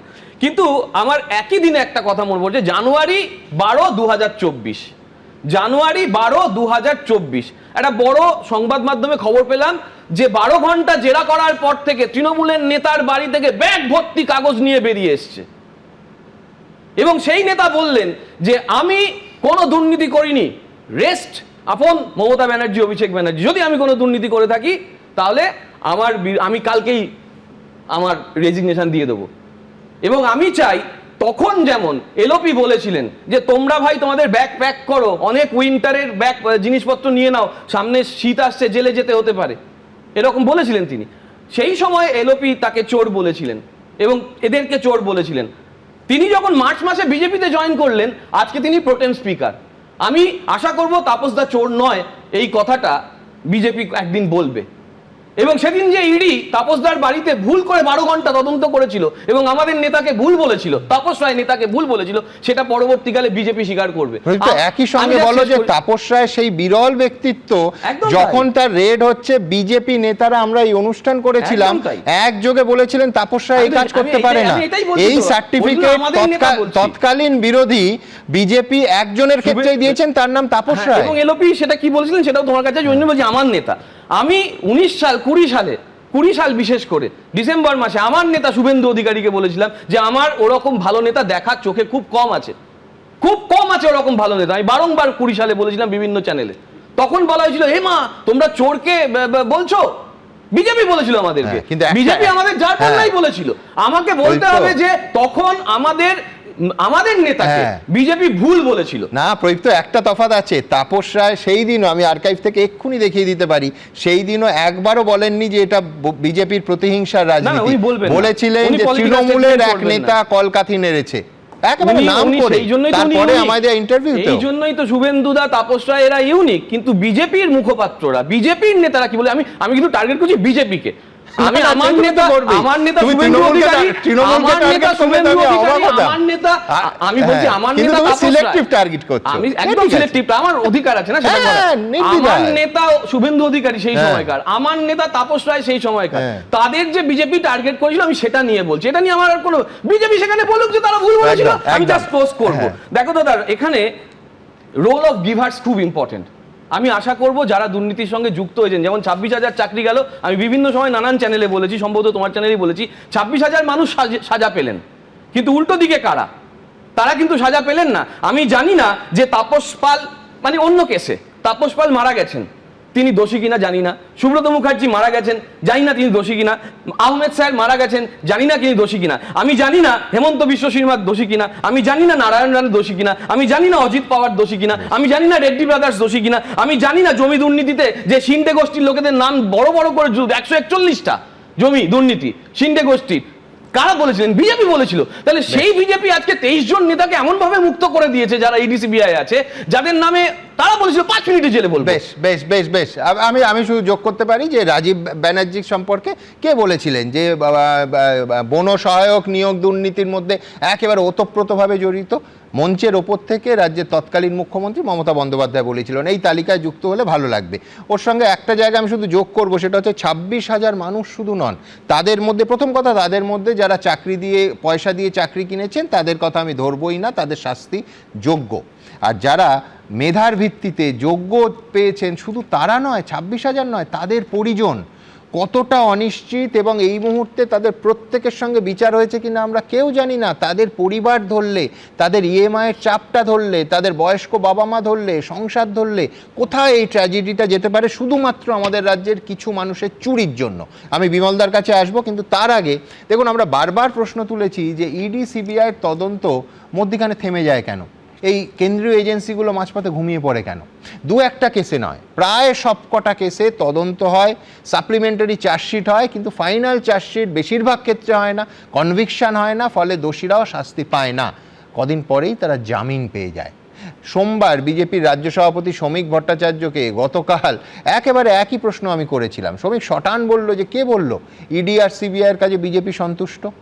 শ্রমিক ঠিক কী বলেছিল কালকে আমাকে দেখাবো। প্রধানমন্ত্রী যখন বলেন যে গিন গিনকে হিসাব লেঙ্গে, সব থেকে বেশি হাততালি পড়ে, তার কারণ মানুষ চান যে গত 12 বছর 14 বছর 15 বছর যে দুর্নীতির অভিযোগগুলো এসছে তার যেগুলোর কোনোটার ফাইনাল চার্জশিটও হয়নি, কনক্লুশনে পৌঁছানো যায়নি, শাস্তি অধিকাংশ ক্ষেত্রে দেয়া যায়নি, তার তো একটা হিসেব হবে। অবশ্যই হবে। প্রধানমন্ত্রী যখন বলেছেন তখন তার হিসাব হবে। হয়নি, হয়নি এর কারণ হচ্ছে বহু ক্ষেত্রেই পুলিশকে যেভাবে রাখা হয়েছিল তারা ইডি সিবিআই করেনি। ইডি সিবিআই এর কাজে বিজেপি সন্তুষ্ট কে বলেছে? আমি তো বারবার বলেছি ইডি সিবিআই কে নিয়ে বিজেপি সন্তুষ্ট নয়। আপনারা বাইরে থাকলেও অনেকে ভাবছেন ইডি সিবিআই কে হাতিয়ার করে বিজেপি নির্বাচনে লড়বে। একজনকেও গ্রেপ্তার করেছে, মেটেরিয়াল নেই গ্রেপ্তার করার মতো। থাকলে এবার তো হবে। আমি বলছি সেটা ইডি সিবিআই বুঝবে, আমি ওটা অধিকারী নই। ইডি সিবিআই একজনকেও গ্রেপ্তার করেনি। 356 ইম্পোজ হয়নি, তারপরেও কিন্তু আমরা ক্ষমতায় এসেছি। অর্থাৎ শ্রমিক বলছে যে কোনো রকম গ্রেফতারি ছাড়াই তারা ক্ষমতায় এসেছে, কোনো এ নিয়ে সন্দেহের কোনো অবকাশই নেই। কিন্তু আমার পরের বক্তা বিজেপির প্রতিনিধি বিমল শঙ্কর নন্দ, বিমলদার কাছে আমার প্রশ্ন থাকবে একটাই, যে এই পুরো দুর্নীতিরও একই পরিণতি হবে না তো? গ্রেফতার, কদিন ইডি হেফাজত, কদিন হয়তো সিবিআই হেফাজত, ব্যাস তারপরে কদিন পরে জামিন। বছরের পর বছর শুধু স্টুডিওতে আলোচনা হয়, কেস এগোয় না। বিমলদা, এখন তো ডবল ইঞ্জিনের সরকার, এখন কেসগুলো সব এগোবে তো? না, কেস কেন এগোবে না সেটা তো আমি বুঝে উঠতে পারছি না। নিশ্চয়ই কেস এগোবে এবং তার লজিক্যাল কনক্লুশনের দিকে যাবে, এ নিয়ে সন্দেহের কোনো জায়গা নেই। তার আগে আমি একটা প্রস্তাব দিচ্ছি, এই যে বঙ্গরত্ন, বঙ্গভূষণ, বঙ্গবিভূষণ এইগুলো হয়তো আর থাকবে না, কিন্তু আমি তৃণমূলের যে কয়েকজনকে চিনি তাদের একটা অনুরোধ করব, অন্তত তৃণমূল রত্ন এই একটা পুরস্কার চালু করতে, এবং এখন তৃণমূলের হয়ে যারা ডিফেন্ড করতে আসছে প্রদীপ্তর মতো, তাদের অন্তত এই পুরস্কারটা দিতে। কারণ এখনও তৃণমূলকে ডিফেন্ড করা যায় এবং তারপরে গোটা পৃথিবী বিশ্বভ্রমণ করা যায়, ওটা ওরা করে দেখিয়ে দিচ্ছে। ও অনেক বয়সে কম, আমার ছাত্রের মতো, তাও বলি এই তৃণমূল রত্ন এখন এরাই, এটা ছেড়ে দাও। দেখো, একটা ইংরেজিতে শব্দ আছে সেরেন্ডিপিটি। সেরেন্ডিপিটি কথাটার মানে হচ্ছে একটা কিছু খুঁজতে গিয়ে অন্য কিছু একটা খুঁজে পেয়ে যাওয়া। ওটা ভালো অর্থে ব্যবহার করা হয়, কিন্তু আমি এটা খারাপ অর্থে ব্যবহার করছি। যখন চাকরি মানে শিক্ষক নিয়োগ দুর্নীতি নিয়ে আলোচনা হচ্ছিল, তদন্ত হচ্ছিল, সেই সময় অয়নশীলের কিছু পাওয়া তথ্য থেকে এটাতে বোঝা যায় যে এখানে আরেকটা দুর্নীতি হয়ে পড়ে আছে। এত বড় একটা দুর্নীতি, এত মানুষকে নিয়োগ করা হয়েছে এবং তাতে সুজিত বোসের মতোই লোকগুলো কোটি কোটি টাকা কামিয়েছে। এখন কথা হচ্ছে যে এই প্রাক্তন এগুলো টাকা না, অভিযোগ যা জমি, ভাবুন আপনার একদম লালু প্রসাদের জেরক্স কপি। রেলে চাকরি বিক্রি করতে গিয়ে লালু প্রসাদ জমি নিয়েছিল, এও তাই। সম্ভবত লালুর সঙ্গে এর কোনো যোগাযোগ আছে কিনা বলতে পারবো না, কিন্তু লালু যেরকম জমি নিয়ে রেলে চাকরি দিয়েছিল, এ সেরকম ফ্ল্যাট বা জায়গা নিয়ে মোটামুটি চাকরি দিয়েছে। আর রেড চার্টের কথা তো মাননীয় প্রধানমন্ত্রী বলেছেন। এখন একজন এগরোল দিয়ে জীবন শুরু করেছিল, এগরোল বিক্রি করাটা মোটেই অপরাধ নয়। যে এগরোল বিক্রি করে সে যদি সুস্থ জীবন যাপন করে, আমার কিচ্ছু বলার নেই, সে কাজ করে খায়। কিন্তু ইনি তারপরে তার উত্থান রকেটের গতিতে। ইনি প্রথমে গেলেন সিপিএমে, উনি সিপিএমের ক্ষেতের ফসল, পরবর্তীকালে তৃণমূলে ঢোকেন। আর তৃণমূল দেখলো রেডিমেড জিনিস পাওয়া গেছে, আর নতুন করে বানিয়ে নিতে হবে না, তার চুরির যে এক্সপার্টাইজ নলেজ আছে, এটা আমার চুরির কাজে ব্যবহৃত হবে। যারা যারা ঢুকেছে, সে তুমি শওকত মোল্লা বলো, ওদিকে জাহাঙ্গীর সাহেব বলো, এরা প্রত্যেকে সিপিএমের ক্ষেতের ফসল। একদম রেডিমেড জিনিসকে তৃণমূল নিয়ে এসছে এবং তাকে চুরির কাজে ব্যবহার করেছে। আমি শুধু যোগ করবো, 2021-এ আপনারাও চেষ্টা করেছিলেন অনেক রেডিমেড জিনিসকে আনতে, কিন্তু ব্যাকফায়ার করেছে। আমি একটা কথা বলি, সেটা হচ্ছে যে সব কাজ সব সময় ঠিক হয় সেটা তো ঠিক নয়। আমি কোথাও ভুল হলে সেটাকে ভুল বলাটা আমি নির্দ্বিধায় স্বীকার করি, ভুলটা ভুলই। 2021 সালে ওই রকম ভুল যদি না হতো অনেক কিছু, আমরা 2021 সালেই ক্ষমতায় চলে আসতাম। সুতরাং সেই পাস্ট ইজ পাস্ট, ভুল থেকে আমরা কিন্তু শিক্ষাও নিই। ভুল থেকে শিক্ষা নিয়ে এবারে কিন্তু এই রকম সরকারটাকে মাটি থেকে উপড়ে ফেলে দিয়েছি। বলেছিলাম বঙ্গোপসাগরে ফেলবো, ওটা ভারত মহাসাগর পেরিয়ে অস্ট্রেলিয়া চলে গেছে, ও আর নেই। এখানে এই যে ঘটনাটা, একটা বিপজ্জনক দিক আছে। আমি একজন রাষ্ট্রবিজ্ঞানের ছাত্র হিসেবে বলি যে রাজনৈতিক ক্ষমতা ব্যবহার করে এই যে একটা সংগঠিত অপরাধ চক্র, আমাকে এইটা বেশি ভাবাচ্ছে। এরা প্রত্যেকে কিন্তু রাজনৈতিক ক্ষমতা ব্যবহার করেছে। ও তো এমনি অর্ডিনারি এমএলএও ছিল না, একজন মন্ত্রী ছিল, সরকারের মন্ত্রী, হাতে সংবিধান নিয়ে শপথ নিয়েছে, এবং গোটা মন্ত্রিসভার একটা বড় অংশ এখন বোঝা যাচ্ছে সংগঠিত অপরাধ চক্রের মতো কাজ করেছে। কারণ এই কাজগুলো একজন দুজন করতে পারে না, এটা একটা সংগঠিত অপরাধ চক্র। আর সবচেয়ে বড় কথা যে পার্থ গেল, বালু মল্লিক জেল থেকে বেরিয়েছে, জামিনে বেরিয়েছে, এবার এ জেলে গেল, রথীন ঘোষের কপালে কি আছে আমি জানি না, আরও পরবর্তীকালে কোন মন্ত্রী জেলে ঢুকবে আমি জানি না। তাহলে একটা মন্ত্রিসভার এতগুলো লোক যদি জেলে যায় বা তদন্তের আওতায় আসে, আমার এখানে প্রশ্ন, মন্ত্রিসভার যিনি শীর্ষে ছিলেন মমতা বন্দ্যোপাধ্যায়, আমি সবার আগে তার দিকে আঙুল তুলব, এবং তাকে অবিলম্বে তদন্তের আওতায় আনা দরকার, তাকে অবিলম্বে জেরা করার দরকার। আমি নজরুল সাহেবের একটা বইয়ের উল্লেখ করছি, সম্ভবত 2020 বা 21-এ আপনি লিখেছিলেন আনমাস্কিং মমতা ব্যানার্জি। সেখানে উনি একদম ছাপার অক্ষরে, বইটা আমাকে একজন দিয়েছে, পড়ছি বইটা এখন, ছাপার অক্ষরে লিখেছেন মমতা ব্যানার্জি দুর্নীতির সঙ্গে যুক্ত। আপনি ওনাকে জিজ্ঞেস করুন, আমাকে কেউ যদি এই কথা বলে তাকে আমি কোর্টে টেনে নিয়ে যাব। আমি যতদূর জানি আপনাকে মমতা ব্যানার্জি কোর্টে টেনে নিয়ে যাওয়ার সাহস দেখাননি, অথচ আপনি প্রকাশ্যে তার দুর্নীতির অভিযোগ করেছেন তার বিরুদ্ধে। অর্থাৎ এই যে একটা ভয়ঙ্কর সংগঠিত অপরাধ চক্র, এইটা আমাকে ভাবাচ্ছে, কারণ রাজনীতিকে এটাই নষ্ট করে দেয়। একটা যা লাস্ট লাইন বলি, আমাদের সমাজে রাজনীতিবিদ, সে মুখ্যমন্ত্রী হন বা অন্যান্য মন্ত্রী হন, তারা কিন্তু সমাজে এতদিন অসম্ভব শ্রদ্ধা পেয়ে এসছেন। মানুষ তাদের দেখে, তাদের কথা শোনে, বিভিন্ন টেলিভিশন চ্যানেলে তারা যখন বলেন মানুষ হাঁ করে শোনে। এখনও মানে একজন রাজনীতিবিদ বললে লোকে শোনার চেষ্টা করে উনি কি বলছেন। সেখানে একটা সরকার 15 বছর চলল, এবং সরকারটা সরকারের মতো চলল না, চলল একটা সংগঠিত অপরাধ চক্রের মতো। এইটাই পশ্চিমবঙ্গের রাজনীতিকে না একেবারে অতল তলে তলিয়ে দিয়েছে। বিজেপির সামনে একটা বড় চ্যালেঞ্জ, এবং সেই চ্যালেঞ্জ আমরা অ্যাকসেপ্ট করেছি, যে সেখান থেকে এই রাজনীতিকে আবার একটা এমন জায়গায় নিয়ে আসা যেখানে কেউ অন্তত বলতে না পারে যে politics is the last refuge of the scoundrels, বরং বলবে যে হ্যাঁ ভদ্রলোকেরা রাজনীতি করে। এই তৃণমূলকে দেখে মানুষের শেখা উচিত যে একটা ক্রিমিনাল দলকে, সংগঠিত অপরাধ চক্রকে, একটা গ্যাংকে ক্ষমতায় আনলে কিন্তু এই ঘটনা ঘটতে পারে। রাজনৈতিক দলকে ভাবুন, গ্যাংকে নিয়ে একদম ভাববেন না। তাদের এবার শাস্তি পাওয়ার পালা, সেইটা শুরু হয়েছে। আমি দ্রুত একবার দুজনের কাছে আসবো। প্রথমে উপেন্দার কাছে আসবো, সেটা হচ্ছে আপনার কি মনে হয়, যেহেতু লালু প্রসাদ যাদবের দুর্নীতির বিষয়ে আপনি একেবারে অথরিটি, মানে গোটা ভারতবর্ষে আর কোনো দ্বিতীয় নাম নেই, এই যে জমির বিনিময়ে চাকরি দেয়া, এটা তো একটা নতুন, কারণ এর আগে পার্থ চট্টোপাধ্যায় বলুন, মানে প্রাথমিক শিক্ষা এবং তারপরে শিক্ষা দুর্নীতি, এসএসসি দুর্নীতি যা আমরা দেখেছি, সেটা কিন্তু অর্থের বিনিময়ে চাকরি। পুরো নিয়োগ দুর্নীতিতে ইডি আজকে কোর্টে যা পেশ করেছে, তার ভেতরে মানে জমি নিয়ে, ধরুন একটা পরিবারের জমি নেওয়া হয়েছে, সেই পরিবারের 4 জনকে চাকরি দেওয়া হয়েছে। এই ধরনের দুর্নীতির এই যেটা আনফোল্ড হলো, এটা কিন্তু একেবারে ইউনিক এবং নতুন আমাদের রাজ্যে। বিহারে কোথাও দেখেছিলেন লালুর কেসে? না, এটা এরকম দেখেছি আমরা।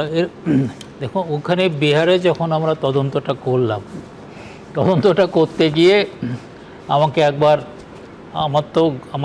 আমার যিনি চিফ ছিলেন তারই সেই আমাকে বললো যে আপনাকে তো বলা হয় যে সাউথ ইস্ট এশিয়ার আপনি সবচেয়ে বড়, আপনি বলেন যে এটা সবার শাস্তি হবে। আমরা দেখুন, সবার শাস্তি হবে এটা কোর্ট বলবে, কিন্তু এইটুকুন বলতে পারি যে এদের যারা যারা অপরাধ করেছে তাদের প্রত্যেকের আমরা তাদেরকে জেলে পাঠাবো, এবং তারপরে হাইকোর্ট, সুপ্রিম কোর্ট বলবে যে হ্যাঁ তোমরা ঠিক করেছো। তুমি ভালো করে জানো যে প্রবলি ওই কেসই অনলি 70 কেসে, 70 সাম প্লাস কেস, যে সবগুলোই শাস্তি হয়েছে, একদম, আর কোথাও পৃথিবীতে এরকম হয় এই কনভিকশন রেট তারপরে কোনো মামলায় হয়নি। কিন্তু আমি বলবো কি, সেই তো সিবিআই, যদি কোনো ভালো সিবিআই, আমি বলবো কি যে কেসটা নষ্ট করেছে ওরা, অভয়ার কেস, সেখানে ভালো সিবিআই অফিসার ছিল না। যদি ভালো সিবিআই অফিসার এখনও আছে, আরও একটা যারা এখানে এখন সরকার ফর্ম করলো, তারা যদি কেউ কেউ তাদের দিল্লিতে তারা জানে যে তারা রিটায়ার করে গেছে, কিন্তু তারা সিবিআইয়ের নাম্বার 1 অফিসার ছিল, তাদেরকে কিছু লোককে নিতে হবে, তাহলে যা আমরা ওই কেসে করেছিলাম এটা হবে। অর্থাৎ সেই এক্সপার্টাইজ ব্যবহার করতে হবে। আমি নজরুলদার কাছে আসবো। নজরুলদা, আনমাস্কিং মমতা বন্দ্যোপাধ্যায় এবং অন্যান্য বইয়ের ক্ষেত্রে আপনার বিরুদ্ধে কোনো মামলা হয়েছে? না, আমার শুধু আনমাস্কিং না, আনমাস্কিং মমতা ব্যানার্জির আগে হার্ড ডিসঅনেস্টি আছে, উলঙ্গ নির্ণয় আছে, ভাওতাদির ভারসাম্য আছে, ছুঁড়ে ফেলা চাই আছে, যেখানে মমতা ব্যানার্জিকে ছুঁড়ে ফেলার নিয়ে কবিতা লিখেছি, সেটা পাবলিশ হয়েছে, এখনো বাজারে পাওয়া যায়। প্রদীপ্ত অনেকক্ষণ ধরে আমি বলছি যে একটা বই বেরিয়েছিল জানো তো, 4 stars of destiny, 4 star of destiny, যেটা জেনারেল মনোজ মুকুন্দ লিখেছিলেন। সেটা নিয়ে কি মোদিজি কেস করেছেন আমার জানা নেই। মোদিজির ওই গুজরাট দাঙ্গার পরে একটা মনে আছে ছবিটা, বইয়ের কভারটা, একদিকে শেয়ালের ছবি আর একদিকে মোদিজির ছবি, নামটা মনে করতে পারছি না, দুঃখিত তার জন্য। যে কেউ সার্চ করলে এআই দিয়ে তো সব সার্চ করা যায়। সেটা নিয়ে কি কেউ কেস করেছে? কেউ কি কেস করেছে? রাহুল গান্ধী বা আমাদের নেতারা যেটা বলছেন যে ইলেকশন কমিশন এই ভোট চুরি করেছে, ইলেকশন কমিশন আমার দেশের সর্ববৃহৎ একটা সংস্থা, কেস করেছে যে ওরা এরকম ভুল প্রচার করছে। আমার তো উল্টো প্রশ্ন, যে রাহুল গান্ধীকে যখন ইলেকশন কমিশন বলল যে আপনারা কেস করছেন না কেন, রাহুল গান্ধী করেননি, উল্টো প্রশ্ন। সরি, বিমাল দা কিছু বলছেন। আজকে একটাকে তুলেছে, তিনি কি আমি যাদের কথা বললাম তাদের কথা বলুন না। একটা পক্ষ ছিল, সেই পক্ষ ইভিএম নিয়ে মিথ্যে কথা বলেছিল, পুলিশ তুলেছে ওটাকে। ডক্টর বিশ্বাস যেটা বললেন তার সঙ্গে একটু যোগ করতে চাই, সেটা হচ্ছে অভয়ের মামলার কথা বললেন যে পুলিশ অফিসার ভালো ছিল না। আমি বলবো সেটাই কারণ নয়, পুলিশ অফিসাররা প্রভাবিত হয়েছিলেন, এবং যাদের কাছে বহু কোটি টাকা এই ঘুষের টাকা থাকে তাদের পক্ষে প্রভাবিত করা খুব কঠিন নয় সিবিআই অফিসারদের।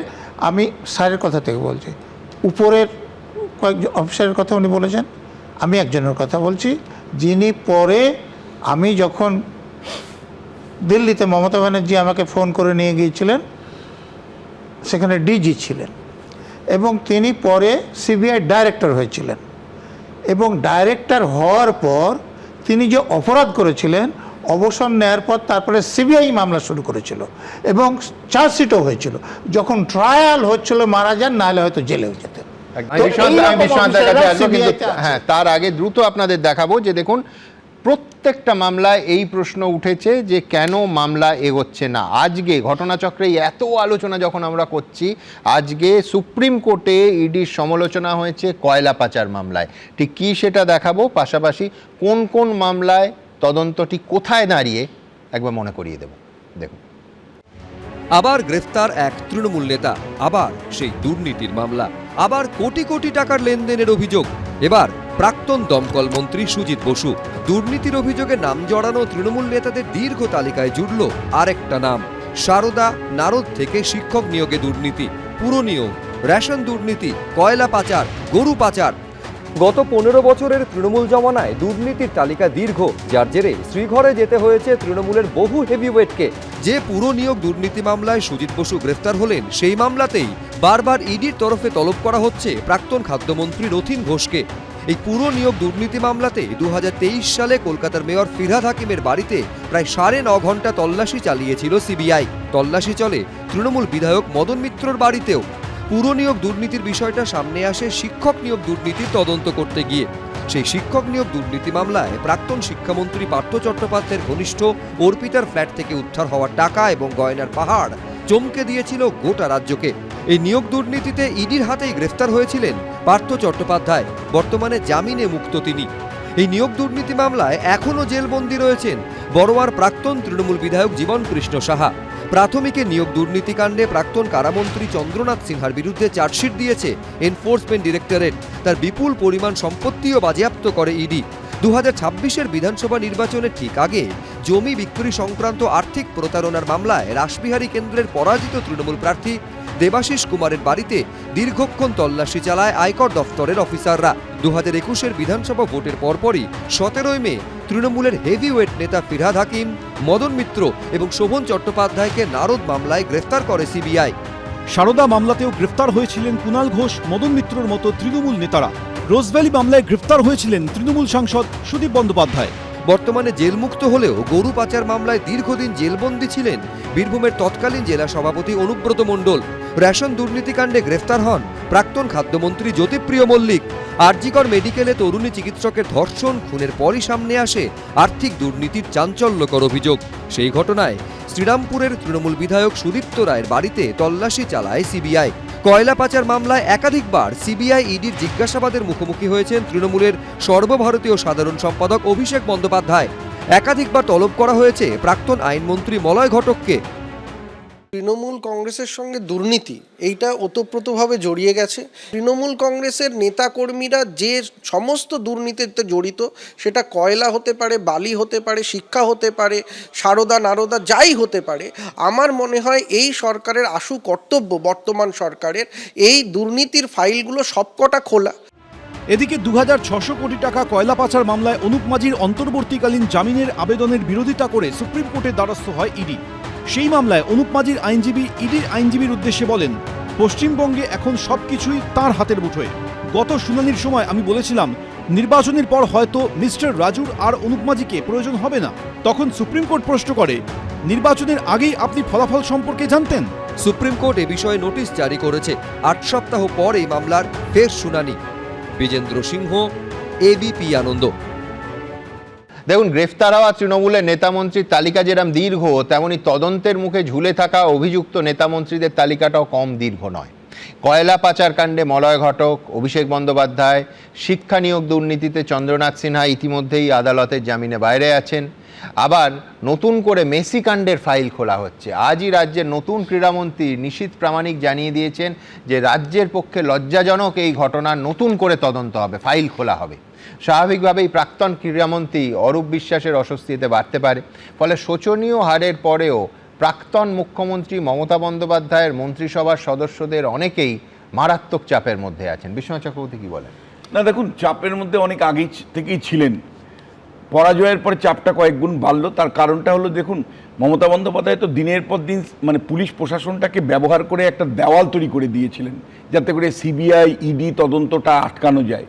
মমতা বন্দ্যোপাধ্যায় স্বয়ং, আপনি জানেন যে রাজীব কুমারকে যখন অ্যারেস্ট করতে এসেছিল, জিজ্ঞাসাবাদের জন্য এসেছিল, তখন কিন্তু তিনি নিজে দাঁড়িয়ে পড়েছিলেন তার পুলিশ প্রশাসনকে সঙ্গে নিয়ে। ফলে নতুন যে সরকার এসছে, নতুন সরকারের পুলিশ প্রশাসন স্বাধীনভাবে কাজ করতে পারবে, তারা বাধা হয়ে দাঁড়াবে না। যে মমতা বন্দ্যোপাধ্যায় প্রত্যেকটা তদন্তের ক্ষেত্রে পুলিশ প্রশাসনকে দিয়ে তদন্তকে বিপদগামী করেছেন। আপনার মনে থাকতে পারে, সারদা দিয়ে আমি শুরু করি। সারদার লাল ডায়েরি নিয়ে অনেক কথা হয়েছে। সেই লাল ডায়েরি হাফিস কে করলো? সারদার বেসিক ডকুমেন্টকে এসআইটির নাম করে স্পেশাল ইনভেস্টিগেশন টিম তৈরি করে বিধাননগরের পুরো তথ্য প্রমাণ লোপাট কে করেছে? মমতা বন্দ্যোপাধ্যায়ের প্রশাসনের বিরুদ্ধেই তো অভিযোগ। আজকে সেই প্রশাসন নেই। আজকে নতুন একটা সরকার এসছে, তার সেখানে পুলিশ প্রশাসন স্বাধীনভাবে কাজ করবে, সিআইডি স্বাধীনভাবে কাজ করবে। ফলে এখন ইডি সিবিআই পূর্ণ সহযোগিতা পশ্চিমবাংলায় পাবে মাননীয় মুখ্যমন্ত্রী শুভেন্দু অধিকারীর সরকারের অধীনে। আমি আপনাকে বলছি, দিনের পর দিন মমতা বন্দ্যোপাধ্যায় যেটা করেছে, শুধুমাত্র দলটাকে দুর্নীতিগ্রস্ত করেছে তা নয়, তার এন্টার যে শাসন ব্যবস্থাটা, সেই শাসন ব্যবস্থাটা দুর্নীতিগ্রস্ত করেছে তার, এবং ক্রিমিনালাইজেশনও করেছে একই সাথে। আমি যেটা দিনের পর দিন আপনার স্টুডিওতে বলেছি যে একটা প্রাতিষ্ঠানিক দুর্নীতিকরণ ঘটছে, সর্বত্র তার মধ্যে ছড়িয়ে পড়ছে। সে কেবলমাত্র শিক্ষক দুর্নীতি নয়, পুরসভার দুর্নীতি নয়, 100 দিনের কাজের দুর্নীতি নয়, আবাস যোজনার দুর্নীতি নয়, সর্বত্র একটা টাকা টাকা টাকা টাকা চাই, আমার টাকার বিনিময়ে কিছু করবে। ফলে প্রশাসনটার মধ্যে দুর্নীতিটা প্রাতিষ্ঠানিক রূপ নিয়েছিল এবং ক্রিমিনালাইজেশন হয়েছিল। ফলে সেই জায়গা থেকে আমি বলছি, অবশ্যই নতুন সরকারের কাছে চ্যালেঞ্জ এই প্রত্যেকটা দুর্নীতির শেকড় ধরে একেবারে মাথা পর্যন্ত যাওয়া। এবং আমার ব্যক্তিগত অ্যাসেসমেন্ট যে মাথা পর্যন্ত কিন্তু এবার যাবে এই সময়টা। কারণ মাথা পর্যন্ত যাবে তার দুটো কারণ। যে পুলিশ প্রশাসনটা মমতা বন্দ্যোপাধ্যায় ব্যবহার করতো সিবিআই ইডি তদন্তে বাধা দেওয়ার জন্য, এবার সিবিআই ইডি কিন্তু স্বাধীনভাবে তদন্তটাকে এগিয়ে নিয়ে যেতে পারবে, মিসলিড করতে পারবে না। আর দ্বিতীয় হলো, নতুন সরকার যেহেতু পরিষ্কার তাদের নজরদারি থাকবে, ফলে আমি ড্যাম শিওর আর শুভেন্দু অধিকারী এই ব্যাপারে কোনো কম্প্রোমাইজ করবে বলে আমি অন্তত মনে করি না। পরিষ্কার মাথা পর্যন্ত যাবে এবং আপনি দেখবেন অল্প সময়ের মধ্যে মাথা কিন্তু জেলে যাবে। দ্বিতীয় যে বিষয়টা আপনাকে বলি যে সুমনদা মানে দেখুন এই মমতা বন্দ্যোপাধ্যায় তো সততার প্রতীক। এই ভাবনাতেই মানুষ বিশ্বাস করেছে, এই ভাবনাতেই তো মানুষ তৃণমূল তৈরি হওয়ার পরে বিরোধী নেত্রী হিসাবে মমতা বন্দ্যোপাধ্যায় সততার প্রতীক। এমন একটা ঘটনা আমি বলতে পারি যে তিনি তার ভাইদের অত্যাচারে মানে ভাইদের বিরুদ্ধে অভিযোগ নানা, সেই কারণে মাকে নিয়ে তিনি তৃণমূল ভবনে চলে গেছিলেন। তারপরে মানে মানে সেটা একটা যুগ ছিল যেখানে মানে সামান্যতম তেলকার ঘটনার সামনে আসার সঙ্গে সঙ্গে মন্ত্রিসভা ছেড়ে দিলেন যে আমি দুর্নীতির বাইরে। সেই মমতা বন্দ্যোপাধ্যায় কি করে বছরকে বছর দুর্নীতিকে প্রশ্রয় দিলেন, আশ্রয় দিলেন। দিনের পর দিন তিনি দুর্নীতিটাকে আঁকড়ে ধরে তার রাজনীতিটাকে এগিয়ে নিয়ে গেলেন। বিশ্বাস করেন একজন রাষ্ট্রবিজ্ঞানের ছাত্র হিসেবে আমি বুঝতে পারি না যে হৃদয়ের এত বড় পরিবর্তন হয়, ক্ষমতার এত বড় মানে ক্ষমতা মানুষকে এত চেঞ্জ করে দেয়।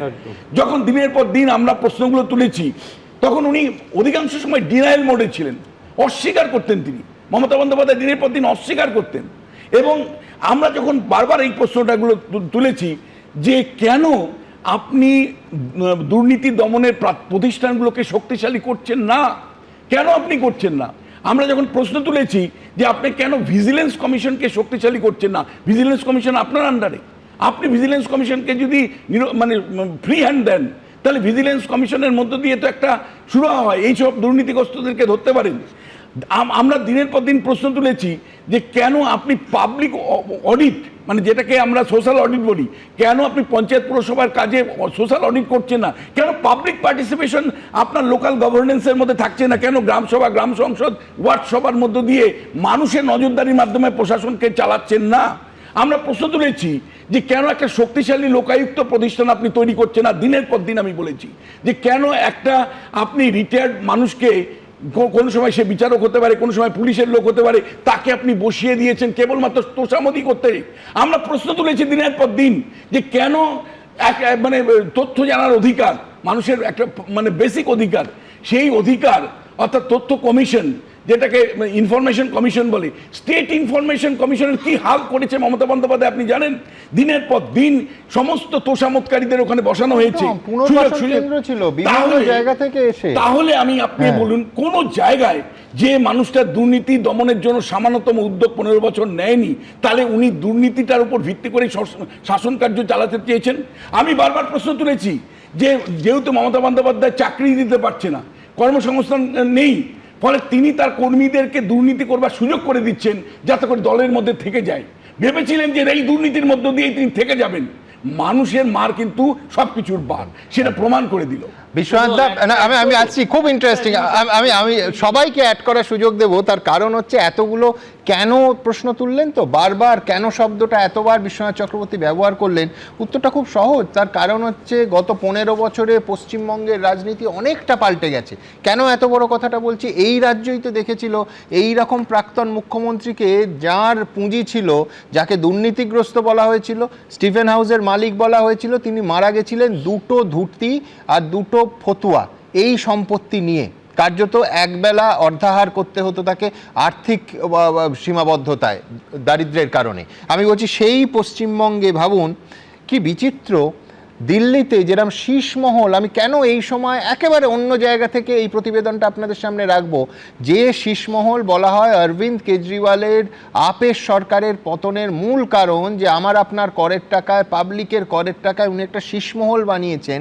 আজকে এই যে বলছি না যে একটা দুর্নীতি ধরতে গিয়ে আরেকটা দুর্নীতির সন্ধান পাওয়া, একেবারে সেই জিনিস আজকে আমাদের এই রাজ্যে হলো। ভোট পরবর্তী হিংসার তদন্তে অভিযান চলছিল, সেখানে আরেক শীষমহলের দেখা পাওয়া গেল এবং সেই ভিজুয়াল আপনাদের চমকে দেবে।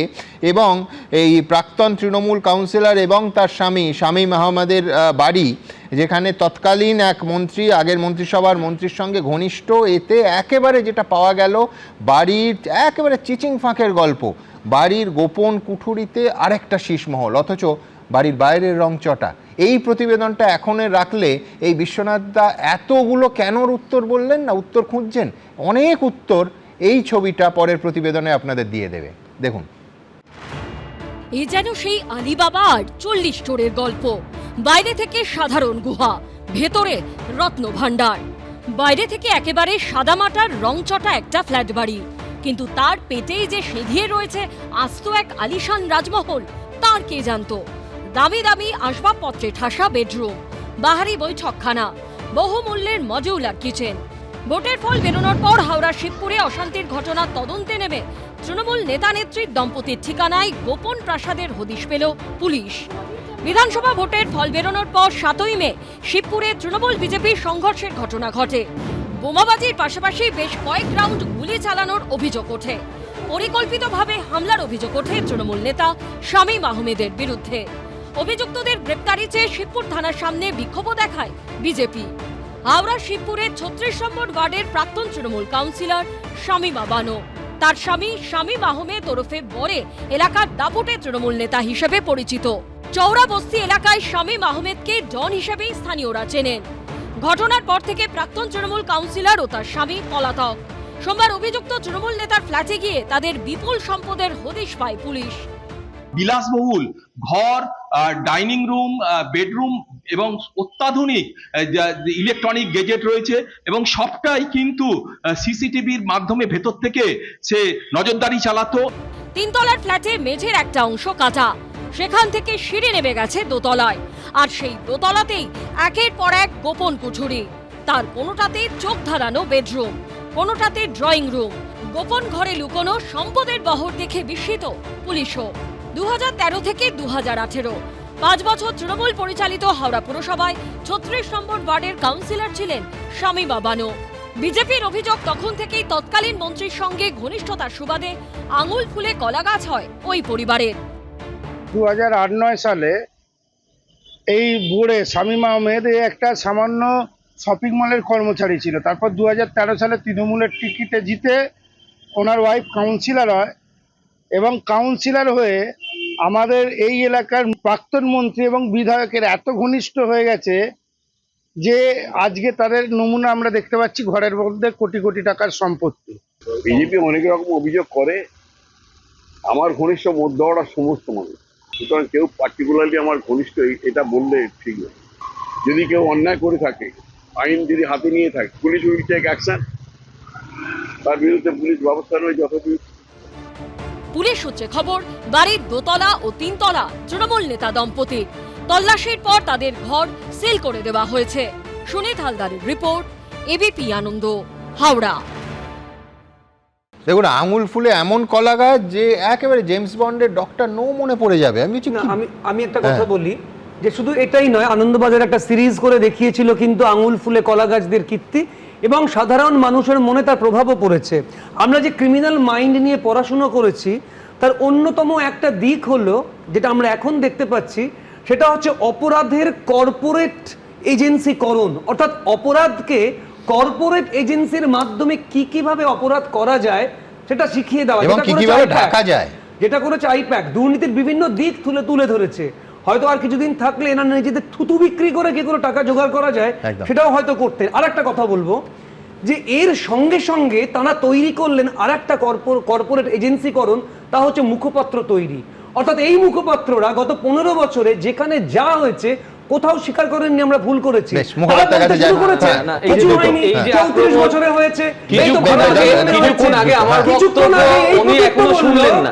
আমি শুনেছি মোদির ক্ষেত্রে হয়েছে, ওখানে রাহুল গান্ধীর ক্ষেত্রে হয়েছে। আরে ভাই তুমি স্বীকার করো, আমরা এই যে সিলেক্টিভ বক্তব্য, যারা দীর্ঘদিন সেটিং বলে এসছেন, দায়িত্ব নিয়ে সেটিং বলে এসছেন, আজকে তারা বল পাল্টি কাটছেন। এই তো মানুষ দেখতে পাচ্ছে।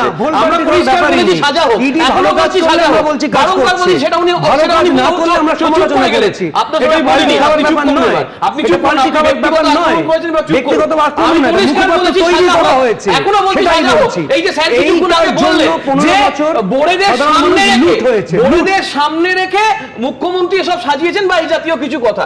আমি তো বলবো যে স্যারের কাছে এত ভালো ভালো তথ্য যখন আছে, এখন তো 49 বছর পরে 1977 সালের পরে এই প্রথম ডাবল ইঞ্জিন হয়ে গেল, তাহলে সেইখানে পুলিশ আমাদের নেই, কখনো পুলিশ আমাদের নেই। আমি আবারও বলছি, এই কর্পোরেটাইজেশন মুখপাত্রদের নিয়ে এত বক্তব্য, উনি কিসের মুখপাত্র আমার জানা নেই, নিশ্চয়ই আইনের মুখপাত্র হবেন। স্যারেদেরকে তদন্তের মধ্যে সাহায্যের জন্য নিয়ে আসুন।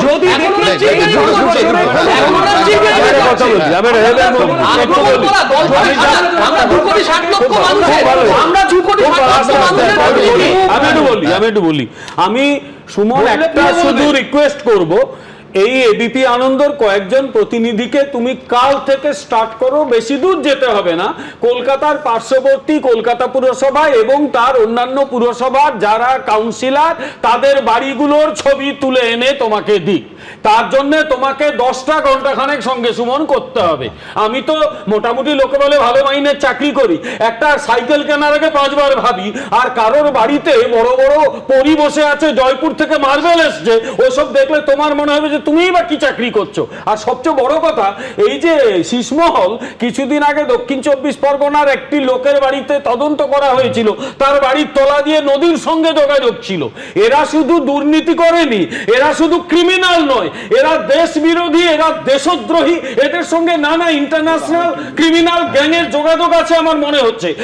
আর লাস্ট কথা বলি, 2 বছর আগে সম্ভবত কলকাতা পুরসভায় একজন কাউন্সিলর একটা গাড়ি এনেছিলেন, সেই গাড়িটা সাংবাদিকরা দেখিয়ে দিয়েছিল 2.5 কোটি টাকার ল্যাম্বরগিনি নাকি যেন। আমি বাপের জন্মে সে গাড়ি দেখিনি আজ অব্দি। একটা পুরসভা 10,000 টাকা যে পায়, সে ল্যাম্বরগিনি চড়ে ঘুরে বেড়ায়। এই হচ্ছে তৃণমূল। আমি তবে আপনাকে নিশ্চিন্ত বলতে পারি যে রাতের ঘুম এবং মাথা উঁচু করে বেঁচে থাকার মূল্য অনেক। আমি বলছি ওই বৈভব, মার্বেল আর বিদেশি গাড়ি আলটিমেটলি জেলে বা এবং হাজতে না ল্যান্ড করতে হয়। আমি প্রত্যেকের কাছে যাব, কিন্তু যেহেতু বৈভবের কথা হচ্ছে, আমার একটু ঔদ্ধত্যের কথায় আসতে হবে। মানে বৈভব কিছু কিছু অংশ তার দেখা যাচ্ছে, ঔদ্ধত্য এখনও রয়েছে। বিমলদার দক্ষিণ 24 পরগনার কথা বলছেন, দক্ষিণ 24 পরগনার বিষ্ণুপুরে একজন প্রাক্তন মন্ত্রী তৃণমূলের এখনও রেজাল্ট বেরোনোর পর ঠিক কী ভাষায় বিজেপিকে বেলাগাম হুমকি দিচ্ছেন, একবার জাস্ট দেখে নিন। অনেক সংযম দেখিয়েছি আমরা, 15 বছর শান্তিতে রেখেছিলাম, আর হবে না। মনে রাখতে হবে দিলীপ বাবুকে যে এখন কিন্তু আর সেই তৃণমূলের সরকার নেই।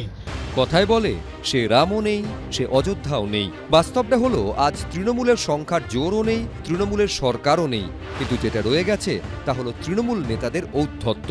ভোটে তৃণমূলকে ক্ষমতা থেকে ছুঁড়ে ফেলে দিয়েছে পশ্চিমবঙ্গবাসী, 215 থেকে টেনে নামিয়েছে 80-তে, কিন্তু এখনো তৃণমূল নেতাদের হুমকি থামছে না। আমি যার দিকে তাকাই সে বেশিক্ষণ থাকতে পারে না। আজকের এই গেঞ্জি পড়েছি কেন? যতক্ষণ না এদের টাইট দেবো ততক্ষণ এই প্যান্ট জামা পরে যখন ফিল্ডে নামবো এইভাবেই আসবো। ইনি দিলীপ মণ্ডল, প্রাক্তন পরিবহন প্রতিমন্ত্রী। এবার দক্ষিণ 24 পরগনার বিষ্ণুপুর বিধানসভা কেন্দ্রে জিতেছেন। দলের ভরাডুবির পর এখনো বিজেপির উদ্দেশ্যে হুমকি দিতে শোনা গেছে তাকে। কত শক্তি আছে রে, কত রসদ আছে, কত ফান্ড আছে। তোদের যে মুখ্যমন্ত্রী হয়েছেন তাকে জিজ্ঞেস করে দেখবি দিলীপ মণ্ডলকে। ওদের আরেকজন নেতা অর্জুন সিং, তাকে জিজ্ঞেস করে দেখবি দিলীপ মণ্ডলকে। ওদের তাপস রায়, তাকে জিজ্ঞেস করে দেখবি দিলীপ মণ্ডলকে। মনে রাখতে হবে আইনের ভাষায় ওনার সাথে কথা হবে। উনি ভুলে গেছেন যে এটা কিন্তু সেই তৃণমূল সরকারের জামানায় নয়, এটা একদম নতুন পশ্চিমবঙ্গ। শুভেন্দুদার নেতৃত্বে উনি যথোপযুক্ত শাস্তি পাবেন। উনি গতকালকে শুভেন্দুদাকে যে কদর্থ ভাষায় কথা বলেছেন, একদম আমরা তার তীব্র ধিক্কার জানাই। শুধু বিজেপি নয়, পুলিশের উদ্দেশ্যেও হুঁশিয়ারি দিতে শোনা গেছে বিষ্ণুপুরের জয়ী তৃণমূল প্রার্থীকে। এখানে উন্নয়ন চলছে, উন্নয়ন চলবে, শান্তি ছিল, শান্তি চলবে। এদের টাইম দিলাম 15 দিন, তারপরে আর 7 দিন। তাহলে ক্ষমতা কত বড় হিম্মত, কত বড় লড়াইয়ের লোক আছে দেখে নেবো। আমরা পুলিশকে ভয় পাই না, সঙ্গে অনেকবার লড়েছি। এটা কালীঘাটের উস্কানির বক্তব্য। একটা সাম্প্রদায়িক দাঙ্গা লাগিয়ে চারিদিকে একটা অস্থিরতার ছক তৈরি করার চেষ্টা হচ্ছে, কিন্তু তৃণমূলের এখন কেউ নেই সেরকম, বললেও কেউ করছে না। মস্তানরা তো সব আড়াল হয়ে গেছে। বিধানসভা ভোটের পর থেকে হিংসা ঠেকাতে বারবার কড়া বার্তা দিয়েছেন বিজেপির শীর্ষ নেতারা, অথচ ভোটে হেরে ক্ষমতাচ্যুত হয়েও তৃণমূলের সেই হুমকির অভ্যেস যাচ্ছে না। পার্থপ্রতিম ঘোষ, আশাবুল হোসেন, দীপক ঘোষ, এবিপি আনন্দ। নজরুলদা, একদিকে তৃণমূল বলবে আমরা আক্রান্ত, অন্যদিকে তাদের প্রাক্তন মন্ত্রী বলবে যে আমরা সংযম দেখাচ্ছি। ভাষা লক্ষ্য করেছেন? আজকে আমি বলছি যে বিজেপির কোনো নেতা যদি এই ভাষায় বলতেন, তারা শাসক, তাদের দায়িত্ব অনেক, তাদের সমালোচনা হতো, তৃণমূলের সমালোচনা হবে না বিরোধী বলে? কি করে সমালোচনা হবে? যিনি সর্বোচ্চ নেত্রী তিনি তো বলছে আমি হারিনি, আমি ইস্তফা দেব না। তো এইটা তো তারই ফল। তো স্বভাব যায় না মূলে, ইল্লত যায় না ধুলে। আর বিশ্বনাথবাবু যে কথা বলেছেন আমি দুটো বাক্য যোগ করব। বিশ্বনাথবাবু এটা উল্লেখ করেনি যে কেন্দ্রীয় তদন্তকারী সংস্থার যে লোকেরা কমিশনারের বাড়ির কাছে এসেছিলেন তাকে গ্রেপ্তার করার জন্য না জিজ্ঞাসাবাদ করার জন্য, আমরা জানি না, তাদেরকে পুলিশের সাহায্য করার কথা আইন অনুসারে। কিন্তু কলকাতা পুলিশের লোকদের নিয়ে পুলিশ মন্ত্রী তাদেরকে জোর করে তুলে থানায় নিয়ে গেছিলেন, অন্যায় কাজ। তারপরে পোশাক পরা পুলিশের উচ্চ পদের লোকদের নিয়ে এসপ্ল্যানেডে ধর্নায় বসেছিলেন, অন্যায় কাজ। আপনি তেহেলকার কথা বলেছেন, তেহেলকাতে উনি সৎ সেই জন্য করেননি, অসৎ থেকে সৎ দেখানোর জন্য করেছিলেন। এর 80-র দশকে উনি ডক্টর মমতা ব্যানার্জি লিখতে শুরু করেছেন। লোকে যখন জিজ্ঞেস করেছেন যে কোথায় ডক্টরেট করেছেন, ইস্ট জর্জিয়া ইউনিভার্সিটি। দুনিয়াতে ইস্ট জর্জিয়া বলে কোনো ইউনিভার্সিটি আছে? তো নন এক্সিস্টিং ইউনিভার্সিটির জালি ডক্টরেটের পক্ষে কি করা সম্ভব সেটা আপনাদের ভাবা উচিত। জালি এমবিএ ছিল দাদা? না, হ্যাঁ, জালি এমবিএ। দেখুন, মানে এখানে আসি তো কেবলমাত্র আলোচনা সমালোচনার জন্য না, একটা উন্নত সমাজের জন্য একজন অধ্যাপক হিসেবে তো আমরা চাই। দেখুন, বিরাট সংখ্যক লোক যারা তোলাবাজি করেছে, যারা সিন্ডিকেট চালিয়েছে, মারধর করেছে, এই যে আজকে দিলীপের মতন লোকরা যারা, এদের মধ্যে কিন্তু অনেকেই আমি দেখছি যে তারা কিন্তু দল বদল করার চেষ্টা করছে। বিশেষ করে 4 তারিখের পরে শ্রমিক অবশ্যই ভালো বার্তা দিচ্ছে। আপনার স্টুডিওতে এসেও শ্রমিক খুব ভালো বলেছে যে আমরা এদেরকে নিতে চাই না, কোনো মতেই নেব না। এবং একই সাথে আপনাকে বলছি, শুভেন্দু অধিকারী সমানভাবে বলছে যে আমরা নতুন করে আর কাউকে নিতে চাই না বিজেপিতে। এটা কিন্তু বিজেপিকে খুব ইম্পর্টেন্টলি দেখতে হবে। মানে এখন ঢোকালে একদম এখন আপনি এখন মিডিয়া ফোকাস করছেন, 6 মাস পারবেন না, 6 মাস পরে ফোকাস থাকবে না। আপনি তলে তলে যদি নিয়ে নেন তাহলে কিন্তু এই দুর্বৃত্তগুলো আবার একইভাবে। এবং লাস্ট একটা কথা বলি, যে আমরা দিনের পর দিন এই স্টুডিওতে সুমনদা বলেছি যে নেতারা জনসমক্ষে এই ধরনের উস্কানিমূলক বক্তব্য রাখে, তারা জনশৃঙ্খলা ভঙ্গ করে, স্পেসিফিক আইনে এদেরকে কিন্তু মামলা করা উচিত। আমি কিন্তু আশা করবো শুভেন্দু অধিকারী প্রশাসনের কাছে যে দিলীপের মতো লোকরা যারা বলে তাদের বিরুদ্ধে মামলা করা। দেখুন, আমরা অনেক জিনিস ভুলে যাই। এই প্রথম যখন মমতা ব্যানার্জি আমাকে অনেক করিডোরে দিয়ে আমি তো সেখানে ঢুকলাম, যখন ইলেকশন হবে টাকার দরকার। পুরোটা বলুন, যে একমাত্র আপনি যিনি টাকা নিলেন না। যাই হোক, তাহলে আমি তো টাকা নিলাম না। তখন আমি কি বলেছিলাম যে আমি টাকা নিলাম না, আমি 1 লক্ষ টাকা দিলাম। আমি আমার তো তুমি জানো আমি বুদ্ধিস্ট, আমাদের একটা গ্রুপ আছে, তারা আমাকে 1 লক্ষ টাকা দিল। আর আমি যারা আমাকে ওখানে নিয়েছিল ইলেকশন করাতে তারাও ওইরকম টাকা দিল। তো আমি তখন বলেছিলাম যে এই খারাপ টাকা না নিয়ে ইলেকশন করা যায় এবং জেতা যায়, কিন্তু সেটা তারা শুনলো না। একদম। আমি এখান থেকে আপনাদের কথায় আসবো। আপনারা জানেন Facebook, YouTube, x, Insta, thread সমস্ত জায়গায় আমরা কিছু প্রশ্ন দিই, কত শতাংশ মানুষ কি বলছেন। সুজিত বসুর গ্রেফতারির পর পুরনিয়োগ দুর্নীতির কি পর্দাফাঁস হবে? 85% মানুষ বলছেন হ্যাঁ হবে, 14% মানুষ আশাবাদী নন, তারা বলছেন হবে না, 1% মানুষ বলতে চাননি। পরের প্রশ্ন, কালো টাকা সাদা করতে 3টে শেল কোম্পানি, কোভিড কালেও কোটি কোটি টাকার লেনদেনের হদিশ, নেপথ্যে কি আরো বড় মাথা আছে? 95% মানুষ মনে করছেন হ্যাঁ নেপথ্যে আরো বড় মাথা আছে, না মনে করছেন 3% মানুষ, 2% মানুষ বলতে চান। রাজ্যে পরিবর্তনের পর এবার কি সমস্ত দুর্নীতির মাথারা গ্রেফতার হবে? 76% মানুষ মনে করছেন হ্যাঁ গ্রেফতার হবে, 23% মানুষ অতটা আশাবাদী নন, 1% মানুষ বলতে চান। পরের প্রশ্ন ছিল পুরনিয়োগ দুর্নীতি মামলায় 5 বার হাজিরা এড়ালেন প্রাক্তন খাদ্যমন্ত্রী রথীন ঘোষ, পদক্ষেপ নেওয়া উচিত ইডির। 81% মানুষ মনে করছেন পদক্ষেপ নেওয়া উচিত, 18% মানুষ মনে করছেন না নেওয়া উচিত নয়, 1% মানুষ বলতে চাননি। সরাসরি মন্তব্যে অমর ধর, তিনি লিখছেন এমন দুর্নীতিগ্রস্ত মানুষ রাজ্যে আরও আছে, এদের শাস্তি হওয়া উচিত। নীলাঞ্জন চৌধুরী লিখছেন, সমস্ত চুরির তদন্ত দ্রুত শেষ হোক, এবার অন্তত যেন এজেন্সিগুলো শীত ঘুমে না চলে যায়। ভূপতি নস্কর লিখছেন, বুঝতে অসুবিধে নেই, শ্রীভূমির পুজো এবার সাদামাটা। সুকান্ত পাত্র লিখছেন, বিদায়ী সরকারের সময় সমস্ত দুর্নীতির নিরপেক্ষ তদন্ত হওয়া উচিত। শেখ শামীম লিখছেন, প্রাক্তন মন্ত্রীর শ্রীঘরে যাওয়া ভবিষ্যতে অনেক রহস্যেরই উদ্ঘাটন করবে। ঠিক এইখান থেকে আমি আসব একটা কোটেশানে। দুবার কিস্তিমাত হলো, চটে গেল, চেঁচালো, ছেলে মানুষের মতো কাজিয়া বাঁধালো, বলল চোট্টামি করে যেত তুমি। না না, অন্য কিছু ভাববেন না, এটা মনোজ মিত্রের সন্ধ্যা তারা নাটকের একটা সংলাপ। দেখুন, ভোট রাজনীতি কিন্তু আসলে দাবা খেলা। ঠিক মতো ঘুঁটি সাজাতে পারলে বিপক্ষ একেবারে কিস্তিমাত, ঠিক যেমনটা এ রাজ্যে করে দেখিয়েছে বিজেপি। উল্টো দিকে তৃণমূল নেত্রী অবশ্য হেরে গিয়েও হারতে রাজি নন, প্রথা মেনে পদত্যাগও করলেন না। তবে গণতন্ত্র বিষয়টা অবশ্য বুঝলেন ঠিক এমনই। আজকে যিনি গর্জনে আর হুঙ্কারে একেবারে আকাশ বাতাস কাঁপিয়ে তোলেন, কাল জনমতের ঝড়ে কুপোকাত হয়ে তাকেই হাত জোড় করে মাথা নিচু করে বলতে হয়, কেস দেবেন না প্লিজ। দেখুন, কেস দেবেন না প্লিজ।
Checkmate!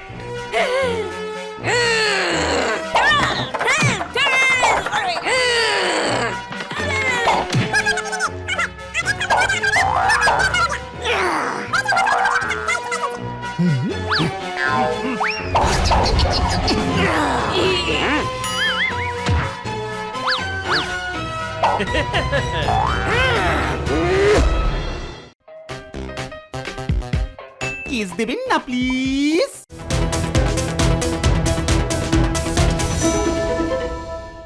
এবিপি আনন্দ, এগিয়ে থাকে, এগিয়ে রাখে।